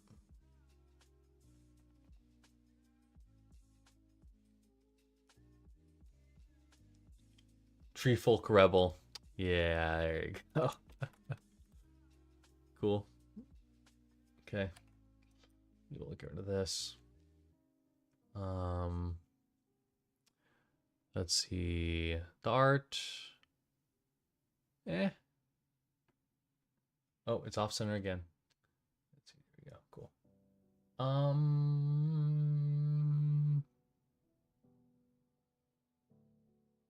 I don't know. I think it's okay where it is. I'm not sure. I'm not sure. I'm not sure I could move it much more and improve it.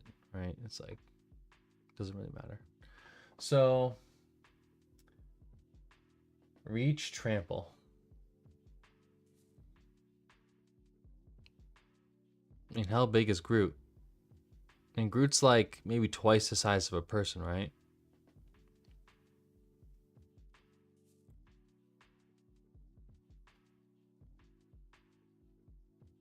Yeah, I'll agree with trample for sure. That's green. He's super strong. La di da. But reach, I don't know. Why is it off center again? Did I move it again? Apologies.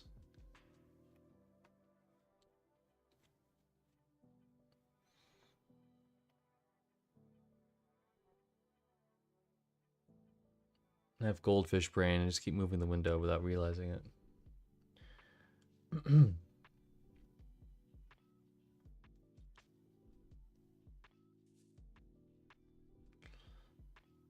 know. I'm not sold on reach yet until you tell me like he's done something like pull a aircraft out of the sky. Like, yeah, maybe he's got vines that stretch out. I don't know. I don't see him as a ranged combatant.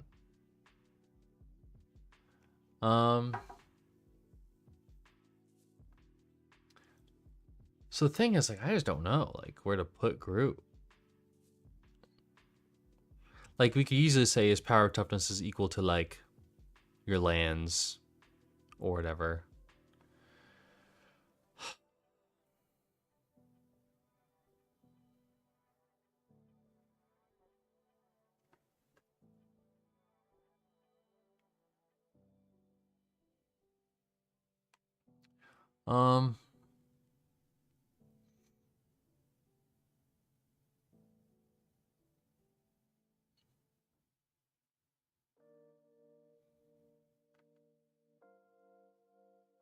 I mean, he's just a muscle, right?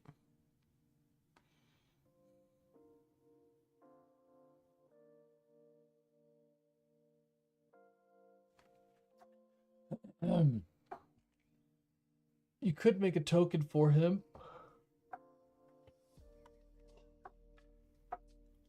Like,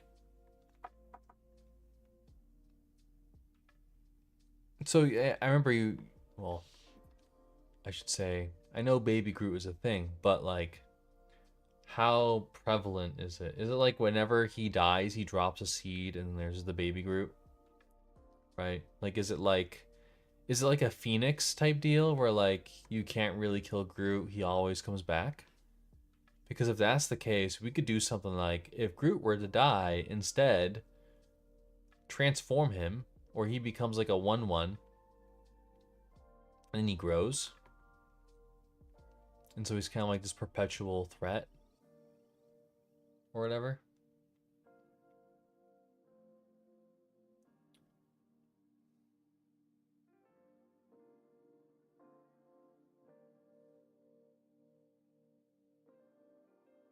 You know, they just released a mechanic called Offspring.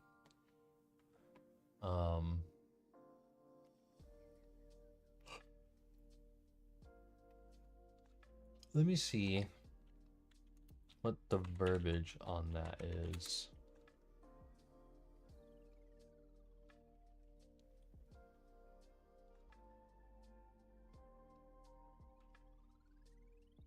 I was kind of hoping it would change the creature type.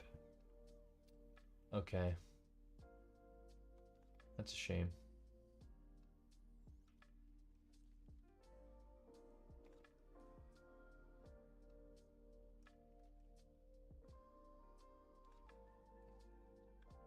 The same death trigger as the insect god. Talking about like the scorpion god.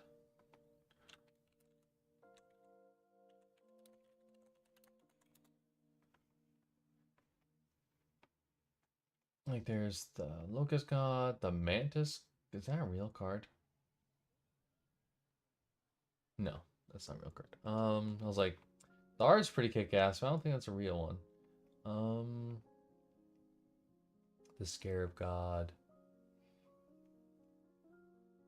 You have to be more specific. I don't know which guy you're talking about.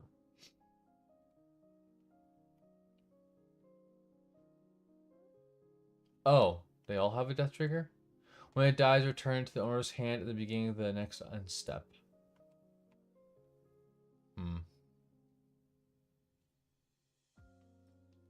At the beginning of the next end step.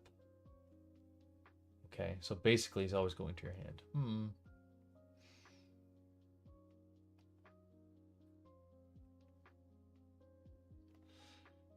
Yeah, I guess.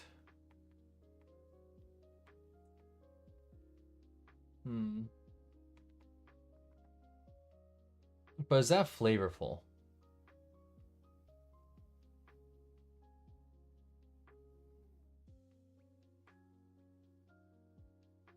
Like, because what I want to say is, I want to say, like, if Brute were to be destroyed, let me think. If Groot were to be destroyed, instead, space and power toughness becomes 1/1. And then you could change his creature type to be extra cute about it if you want to do like the Baby Groot thing.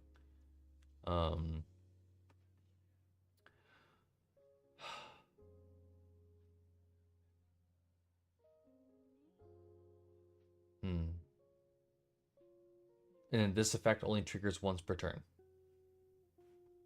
So that way he, like, you know, if you kill him, he goes into his baby state, and then at the end of turn, or maybe at the start of your next turn, he would grow again, right?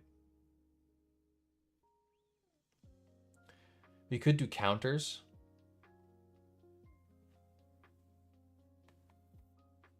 We could be like, at the start of turn, add +2/+2 counters to Groot, and then, you know, the thing is, typically you want some sort of trigger. So we could be like, when a forest enters the battlefield, give him +2/+2 or something. And then if you were to die, instead remove, you know, counters equal to damage dealt, or it could be like -2/-2 counters, or -4/-4 counters, right? Could be kind of like that. I kind of like that idea because it makes him more durable. It's kind of harder to get rid of. But then that makes me think, like, Rocket should do something with the +1/+1 counters as well.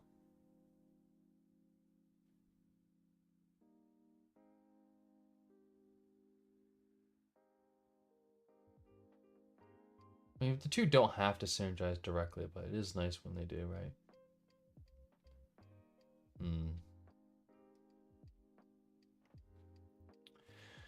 So I'm gonna start just by writing, like, because we need triggers, because when I designed Oriel, instead we can make the token you're thinking, just trigger. Yeah.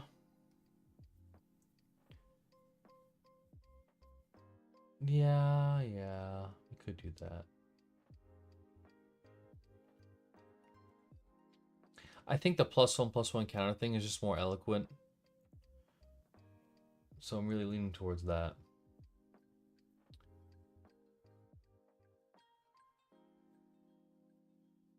Because, like, ultimately Baby Groot is a meme, right?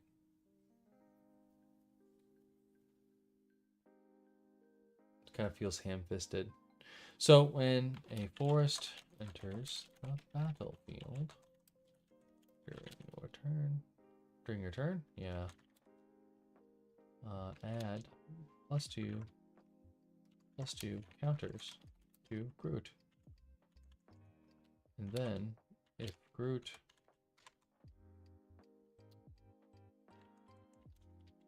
were to be destroyed, instead remove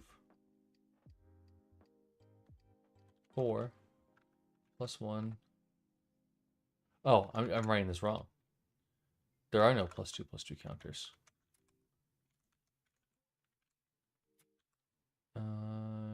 Add 2 +1/+1 counters. And remove 4 +1/+1 counters instead. Okay.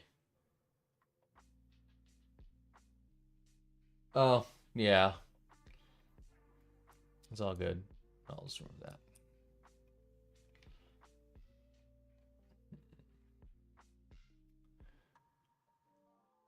I didn't really have any floating thoughts yet for these characters. I feel like that's well now when you talk about his power toughness, right? Groot should start as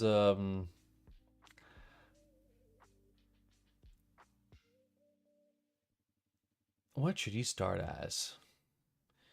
He should start as a 3. My instinct is 3/5.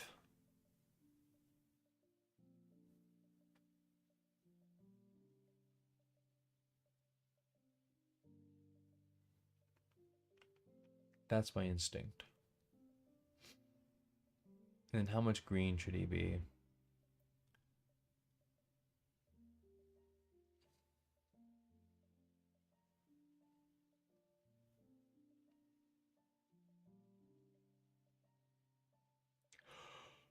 Excuse me, I'm tired. I feel like Groot.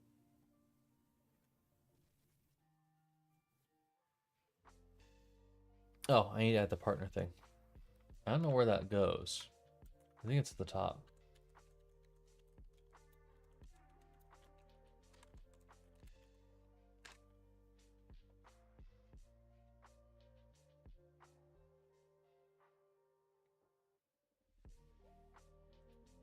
So the thing about power toughness equal to forests. Oh, at the very bottom. Thank you.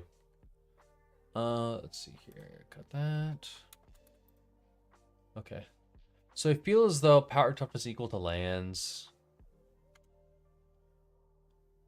Well, okay, so he spends a lot of time away from forests, right? Like he's in a spaceship a lot.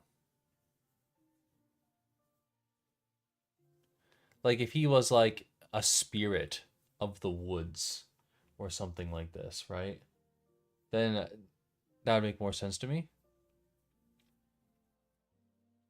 And the trigger I have for the force entering the battlefield, like, I don't know, that's kind of like a green thing. It requires input from the player to actually get an effect. So it's like kind of placeholder is what I'm saying. Right?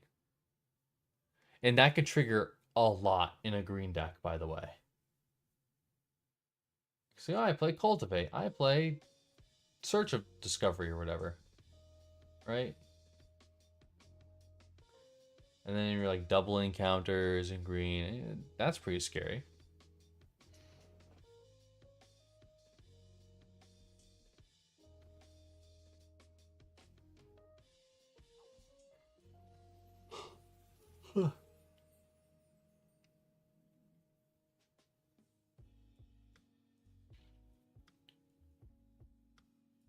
Although I was thinking like 5-drop too.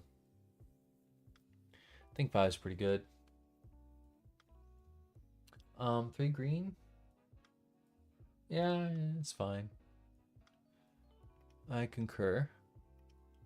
It's good calls. Oh, whoopsie. Yes, you need to pay 5 mana for trample. Let's see here.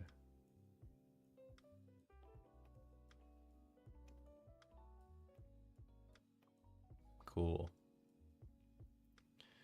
So he's implacable. He's durable. He'll get the job done. Because they're rebels, like, does Groot really care about... What does Groot care about? Does he care about money? Because, like, if he cares about money, we could do, like, a treasure token thing.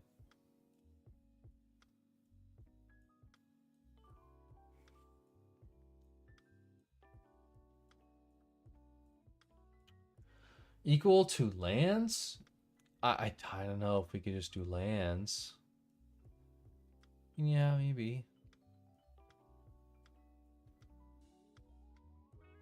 See, the thing is, the partner commanders is that, like, if you make them too good, then they're just super busted because you have two of them, right?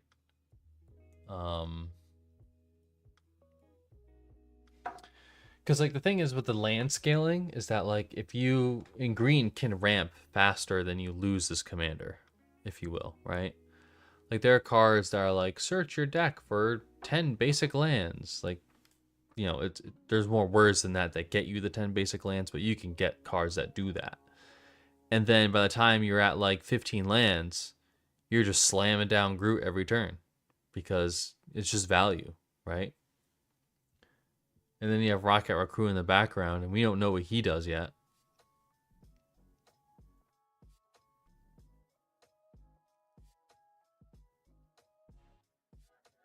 I'm gonna ask ChatGPT. I need to know what Groot cares about. Let's see here.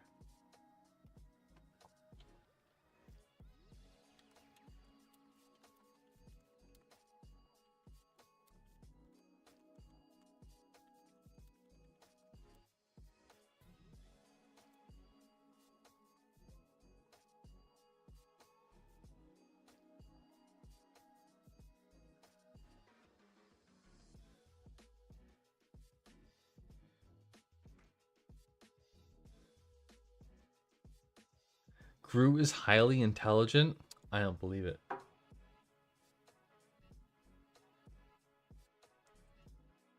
He values friendship of all else.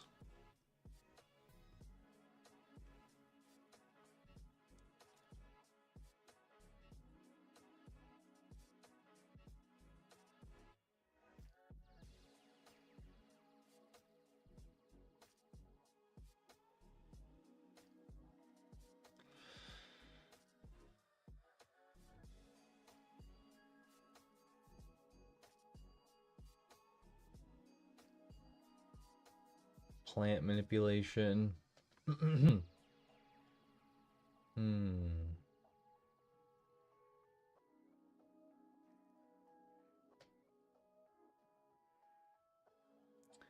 If there's the regeneration stuff. Notable feats.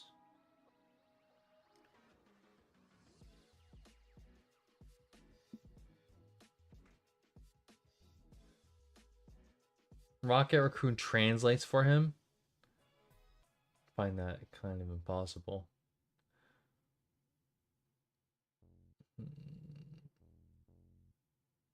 Okay.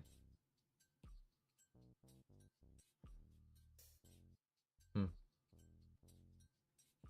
Hmm.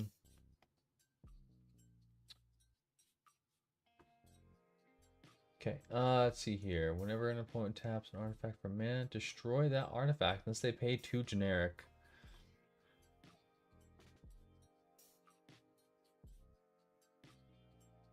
Is that Groot's effect?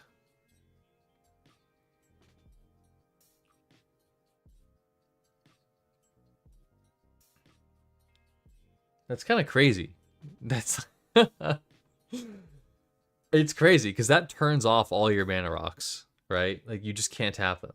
Like you get them for a turn and they just blow up, right?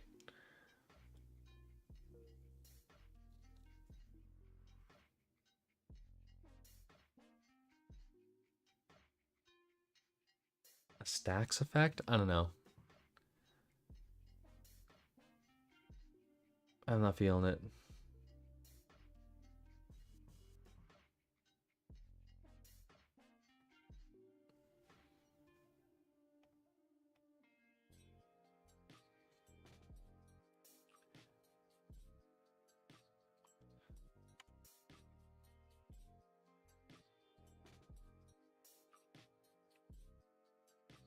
Yeah. I think this is fine.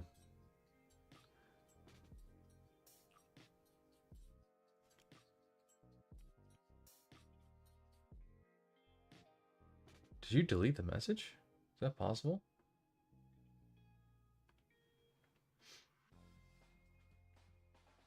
You don't have to delete any of your messages. It's all good conversation.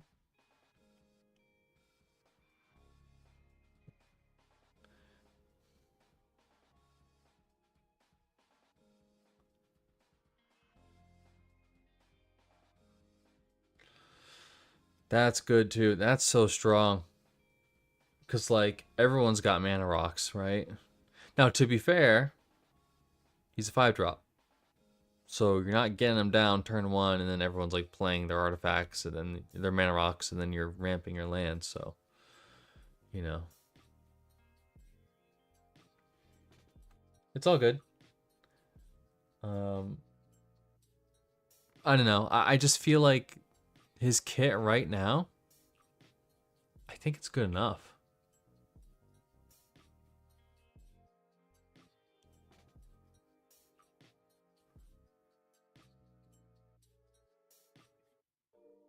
Because he's pretty hard to remove. Like, just with combat, right? Because, like, to kill him multiple times in a turn, you would have to do a ton of work. Right? You'd have to, like, hit him in combat, and then you would have to hit him with a kill spell. Like, if he wasn't over 4 power. But, like, you know, you play him on turn 5. Well, it really depends on how you ramp. Ideally, okay? You play him on turn 5, and then you put your land down. And then he's a 5/7. And so he survives the first combat guaranteed, because then that means he goes down to 3 toughness, right? He'd be a 1/4.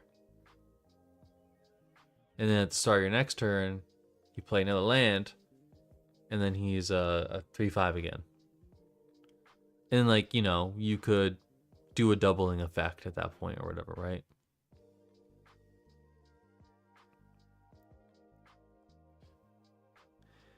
And maybe we give him reach too, so he's a better blocker. Fuck it. Yeah, let's give him reach. We'll give him reach.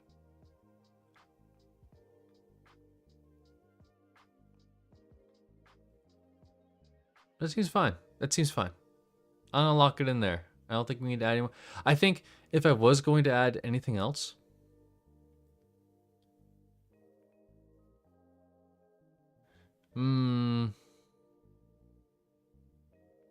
yeah, I get that.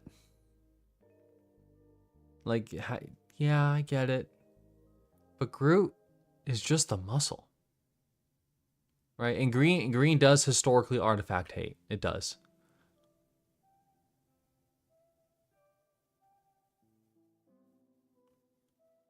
But I don't really see how this shakes out, because it's like, okay, so let me just put it this way, right? If you have Groot do artifact hate, you could, like, whiff with him. Like, everyone's got mana rock, sure. Okay, maybe he could destroy, like, a soul ring, right? But not everyone's on artifact strategy.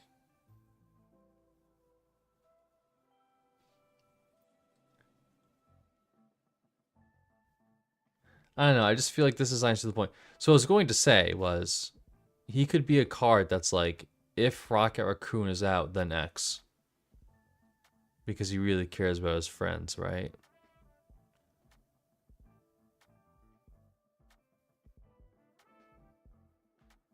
Could do that. But I don't know. I don't feel like we need to do the super friend thing. I think it's already inherent. Or maybe it could be like,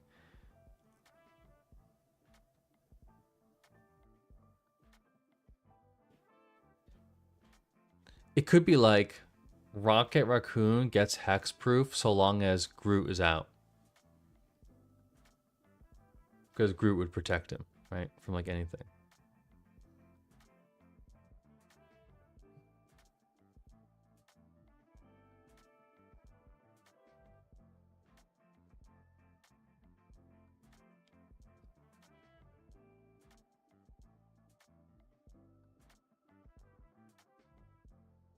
Maybe that's too much text, but I don't know.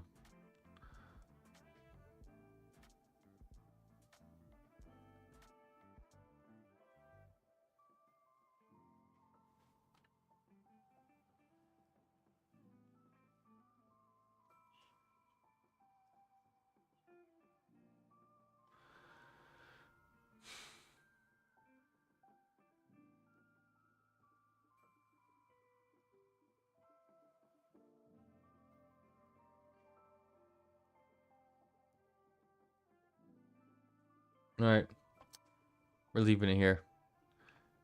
We're going to credit the artist. I don't like this depiction of Groot. I gotta be honest. I don't know, just not vibing with it.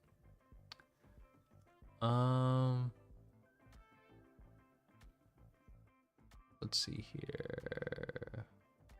All right, gonna download it, save it, and then we're gonna rock Raccoon.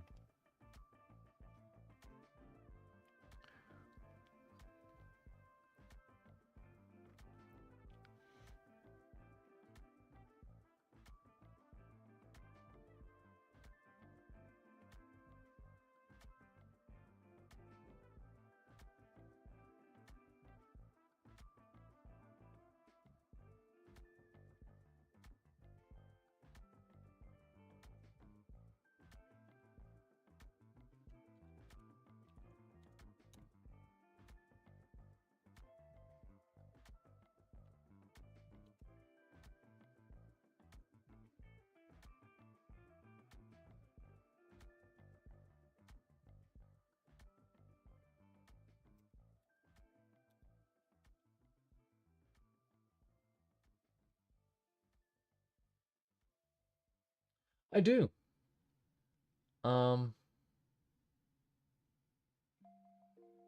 But I did not want to hand it out so freely. Not yet, anyways.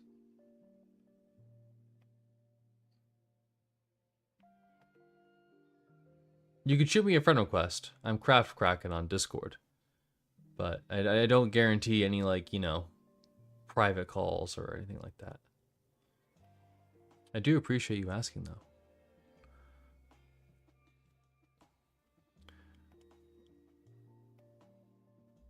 Alright, so Groot is done. So now...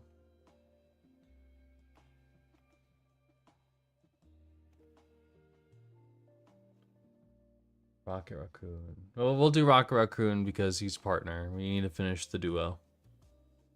It would be a good cliffhanger, but... Let's see here. Rocket Raccoon. How did they not put Rocket Raccoon next to Groot in this lineup? They did it alphabetical. Poor Shane. Let's see here. There's no big list of heroes? I have to go through each one by one? Ah, here we go. Okay.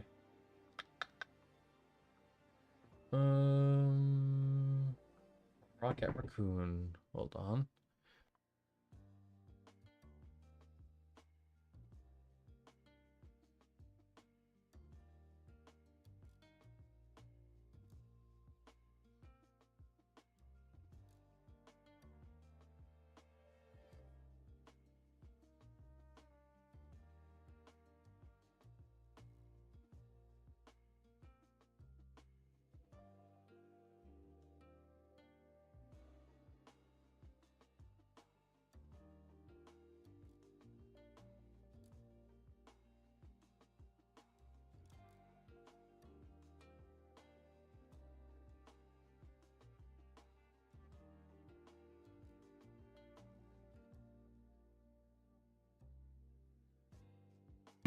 All right.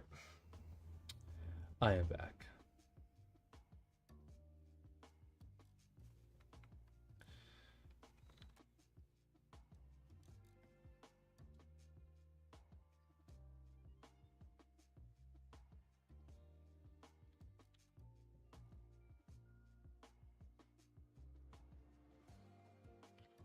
Got the picture. Click it before it vanishes.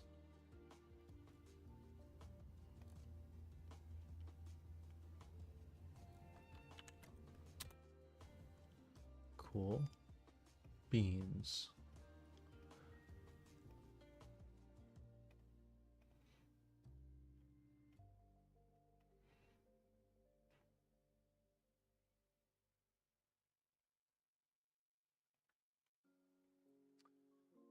Get the frame. He is red. Let's see how far off center it is. Very good. Oh. Perfect.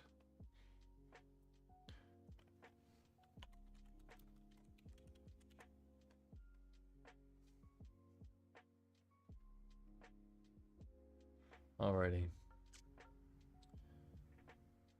So my impulse says he's a 3-drop. We need to move the art down.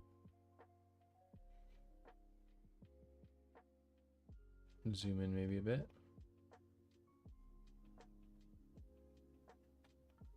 Go up. There you go. Go to the left. Oh, how'd that happen again? There you go. Okay.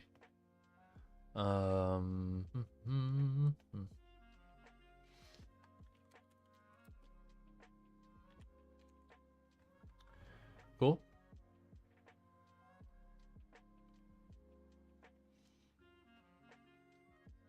We're definitely gonna do the gear. He is indeed a raccoon. So what should he do? How did that happen again? I keep moving it without realizing it.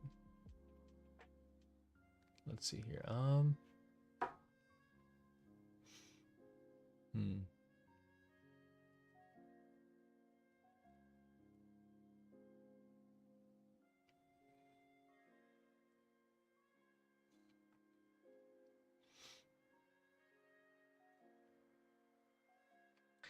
I feel like you should have some sort of equipment mechanic.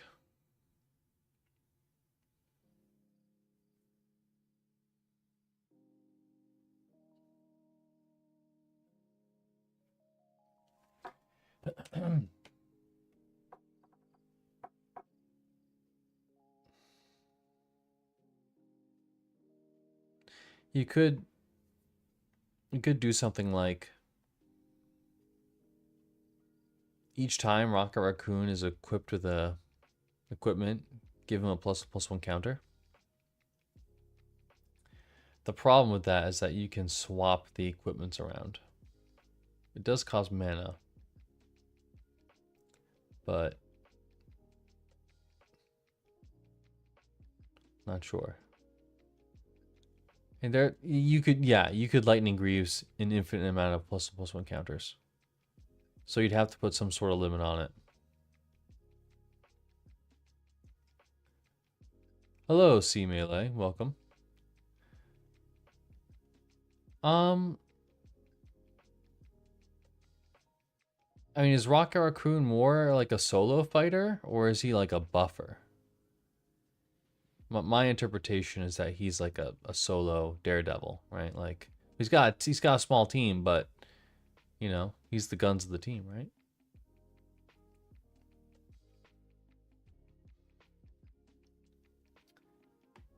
Oh, you're killing me, C Melee.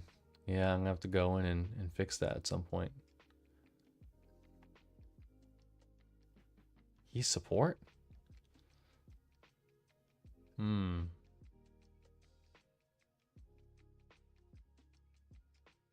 Really? Okay. All right.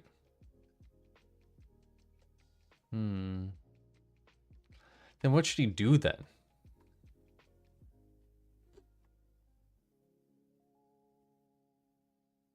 Oh, no. I'm not talking about like, so I'm using the art from Marvel Rivals, but I'm basing it off of like the lore mostly.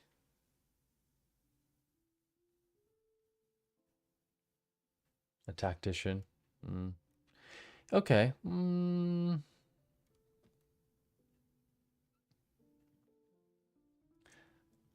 I've been up for a while, so my brain is a bit slow right now.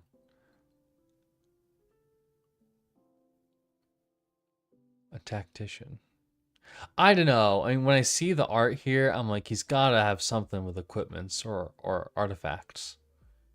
Because he's like a tinkerer, right? Doesn't he like tinker with all of his little gadgets and gizmos?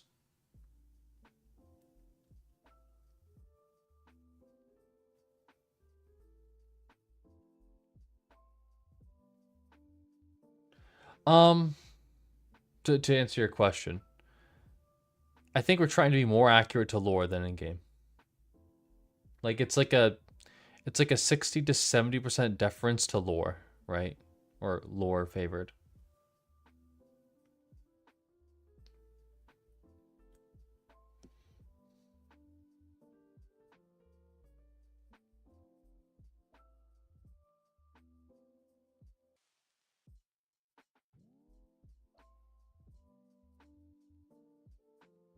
I want to do something with +1/+1 counters because Groot gets +1/+1 counters.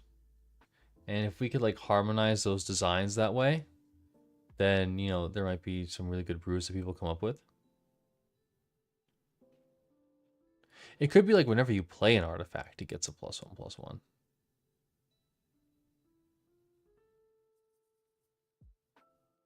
Not sure.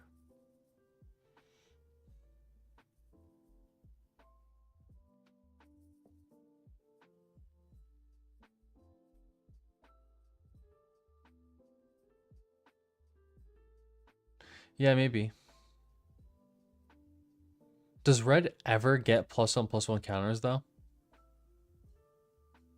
Like, has anything in the history of Magic, has a mono red card gotten a +1/+1 counter?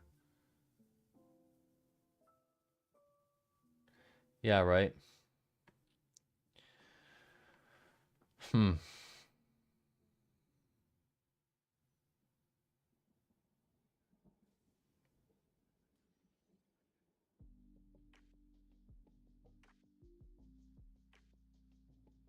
Hmm. I'm stumped then.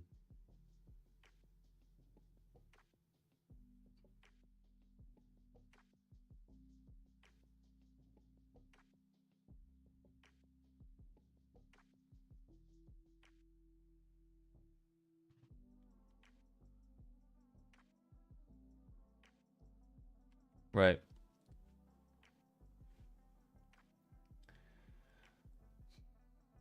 Oh yeah, just put him in white to get the +1/+1s. I mean, but white's really about order and the rule of law and the rule of God, right? And I just don't think he's about that.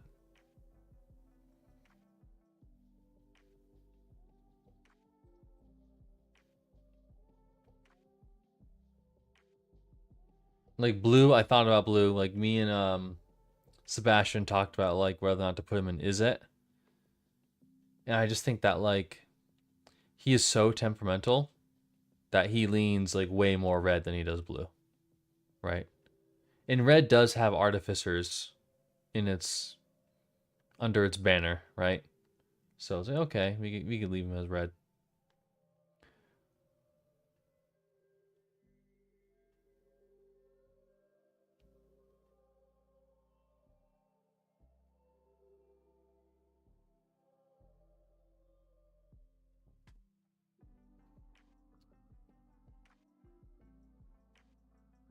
Does Rocket Raccoon, is he motivated by money? Rocket Raccoon?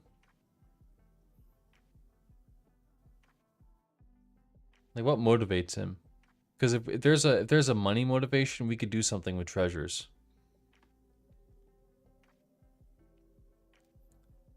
And you could probably do something with treasures anyways.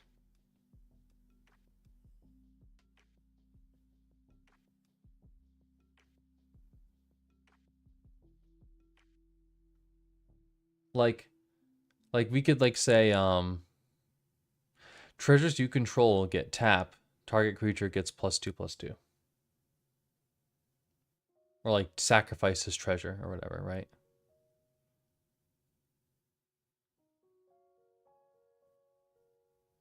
That'd be kind of neat.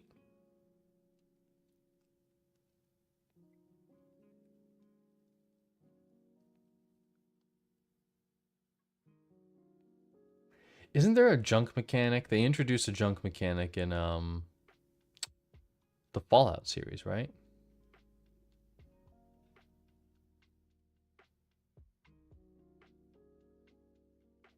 I want to look that up. Is he a junker?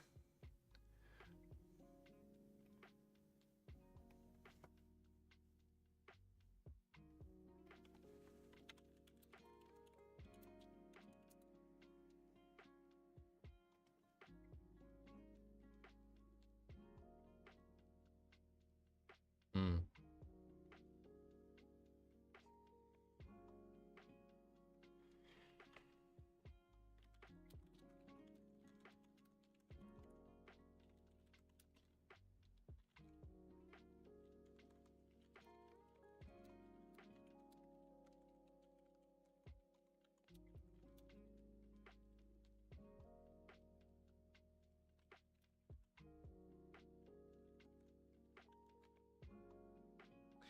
Yeah. Sebastian and I deliberated about that, but we're gonna leave him as mono red because there are artificers under Red's banner, and Rocket Raccoon's so temperamental that he leans much more red than he does blue.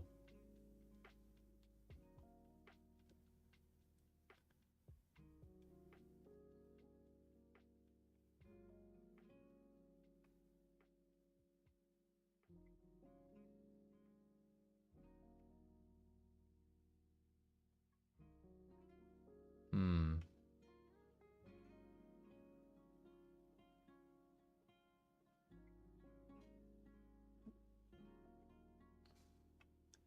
So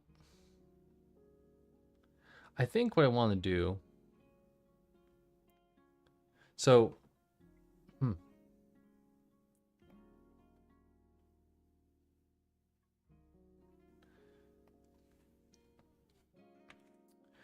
we're gonna do something like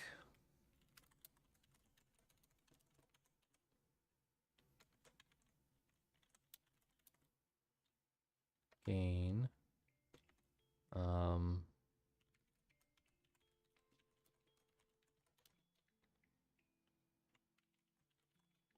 or actually, we could even do.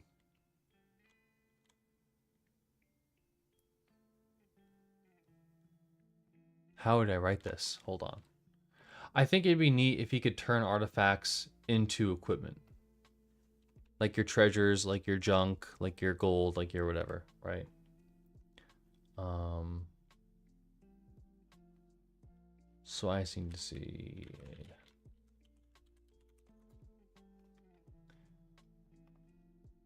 How would we word this though?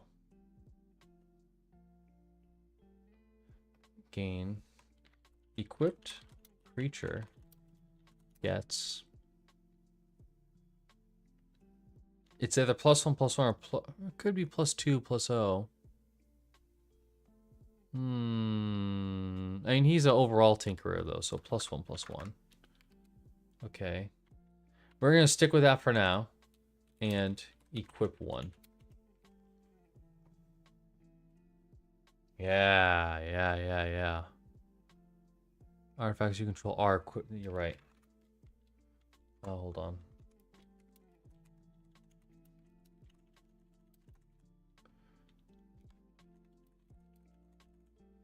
And gain. Yes.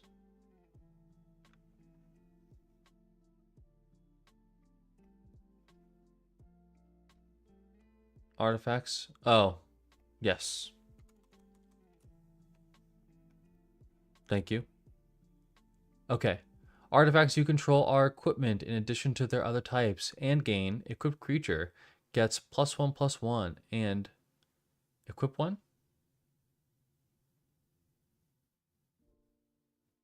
Thank you.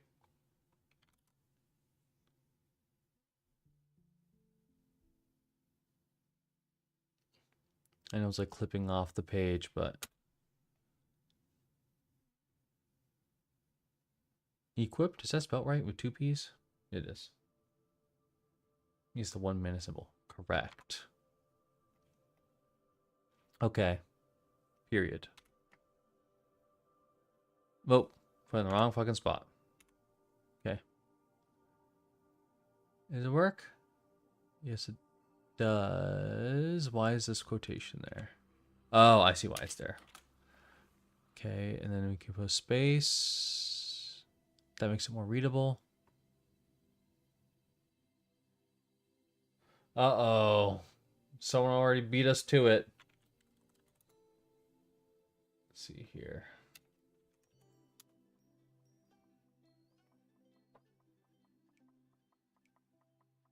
That is hilarious. Rats and drats. We could. I mean, he's a 3-drop.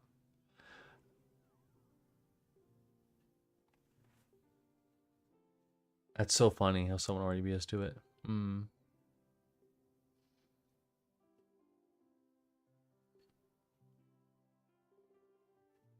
Yeah. That's a fine way to go about it. I like that.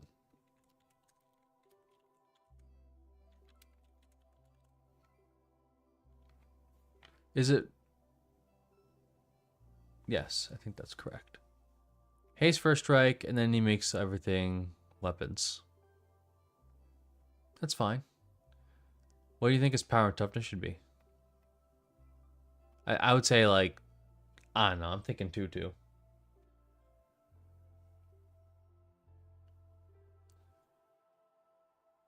Yeah, it's an important line of text.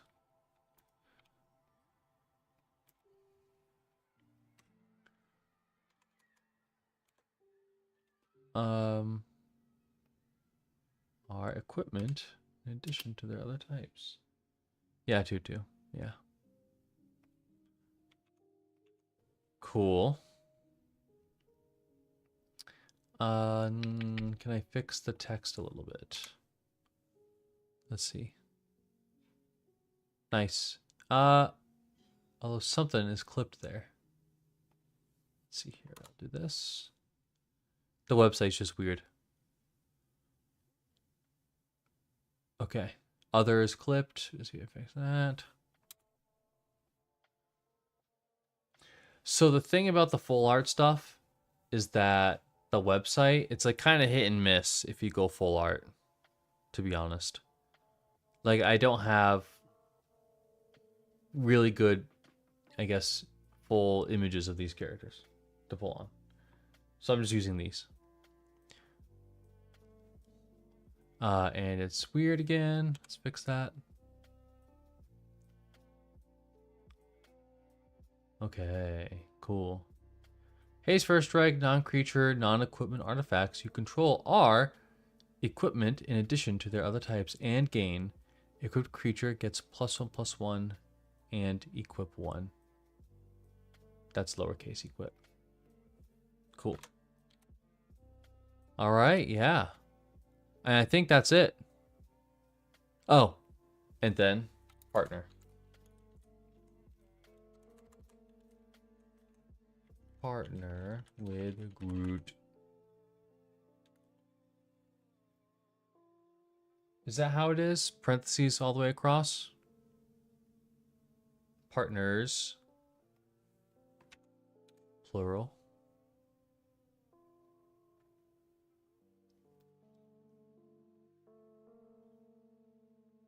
All right.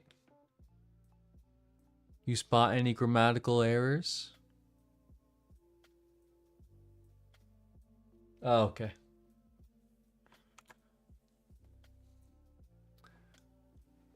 I'll let you pass on that one.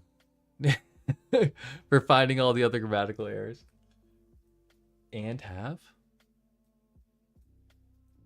Oh, okay, I see. Yes. It's not in parentheses. Okay, cool. Nice. Is there a period after partners with Groot?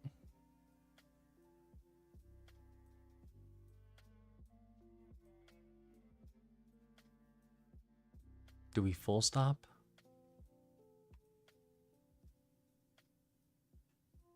Okay, cool. All right. Well, oh, I gotta credit the artist. Dino Ma. Excellent work. Although Rocket Raccoon looks like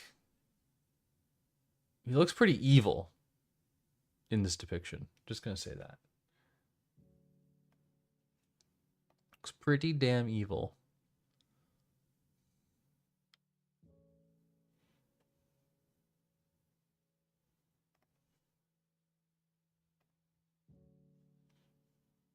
Okay, let's get this into the right folder. Oh, wrong folder. There we go.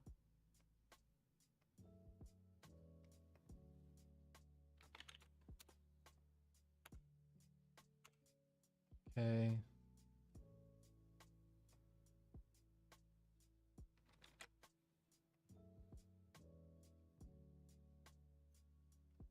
Nice. And put that here. Ta-da! Rocket Raccoon. Let's see here. Reduce scale.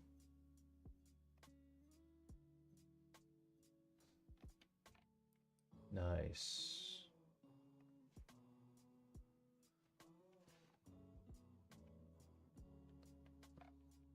All right. And that is it for today's stream. Or today's? Yeah, today's. I started at like 4 a.m. though. Because I'm crazy like that. So you can see all the other cards that we created. Adam Warlock, Black Widow, Groot, Rocket Raccoon, Strange, and Cloak and Dagger. I don't yet. I just started streaming. Because, you know, I've been kind of like working on assets and all that. Eventually, I'll make a server. Just, you know, if you want to follow what I do, then just drop a follow. I appreciate it. Then you'll be first to know when I have that Discord server. But there's a lot more to do.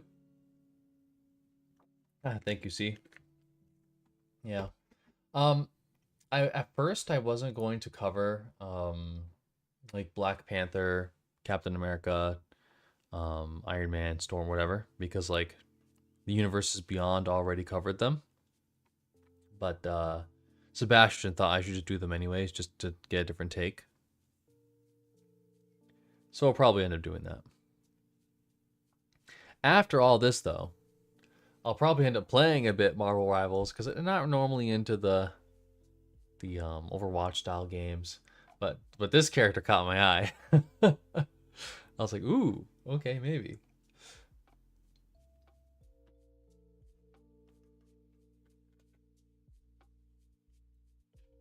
But to be honest, the gameplay didn't seem very inspired for that character. Like Doctor Strange is opening up portals, Hulk is like throwing people across the map. Adios.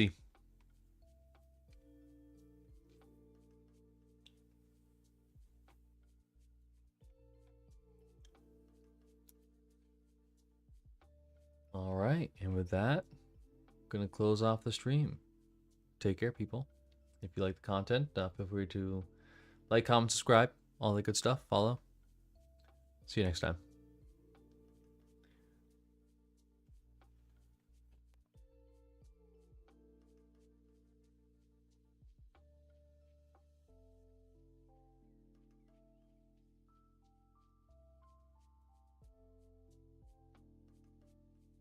I still need to work on an end screen. This will have to do.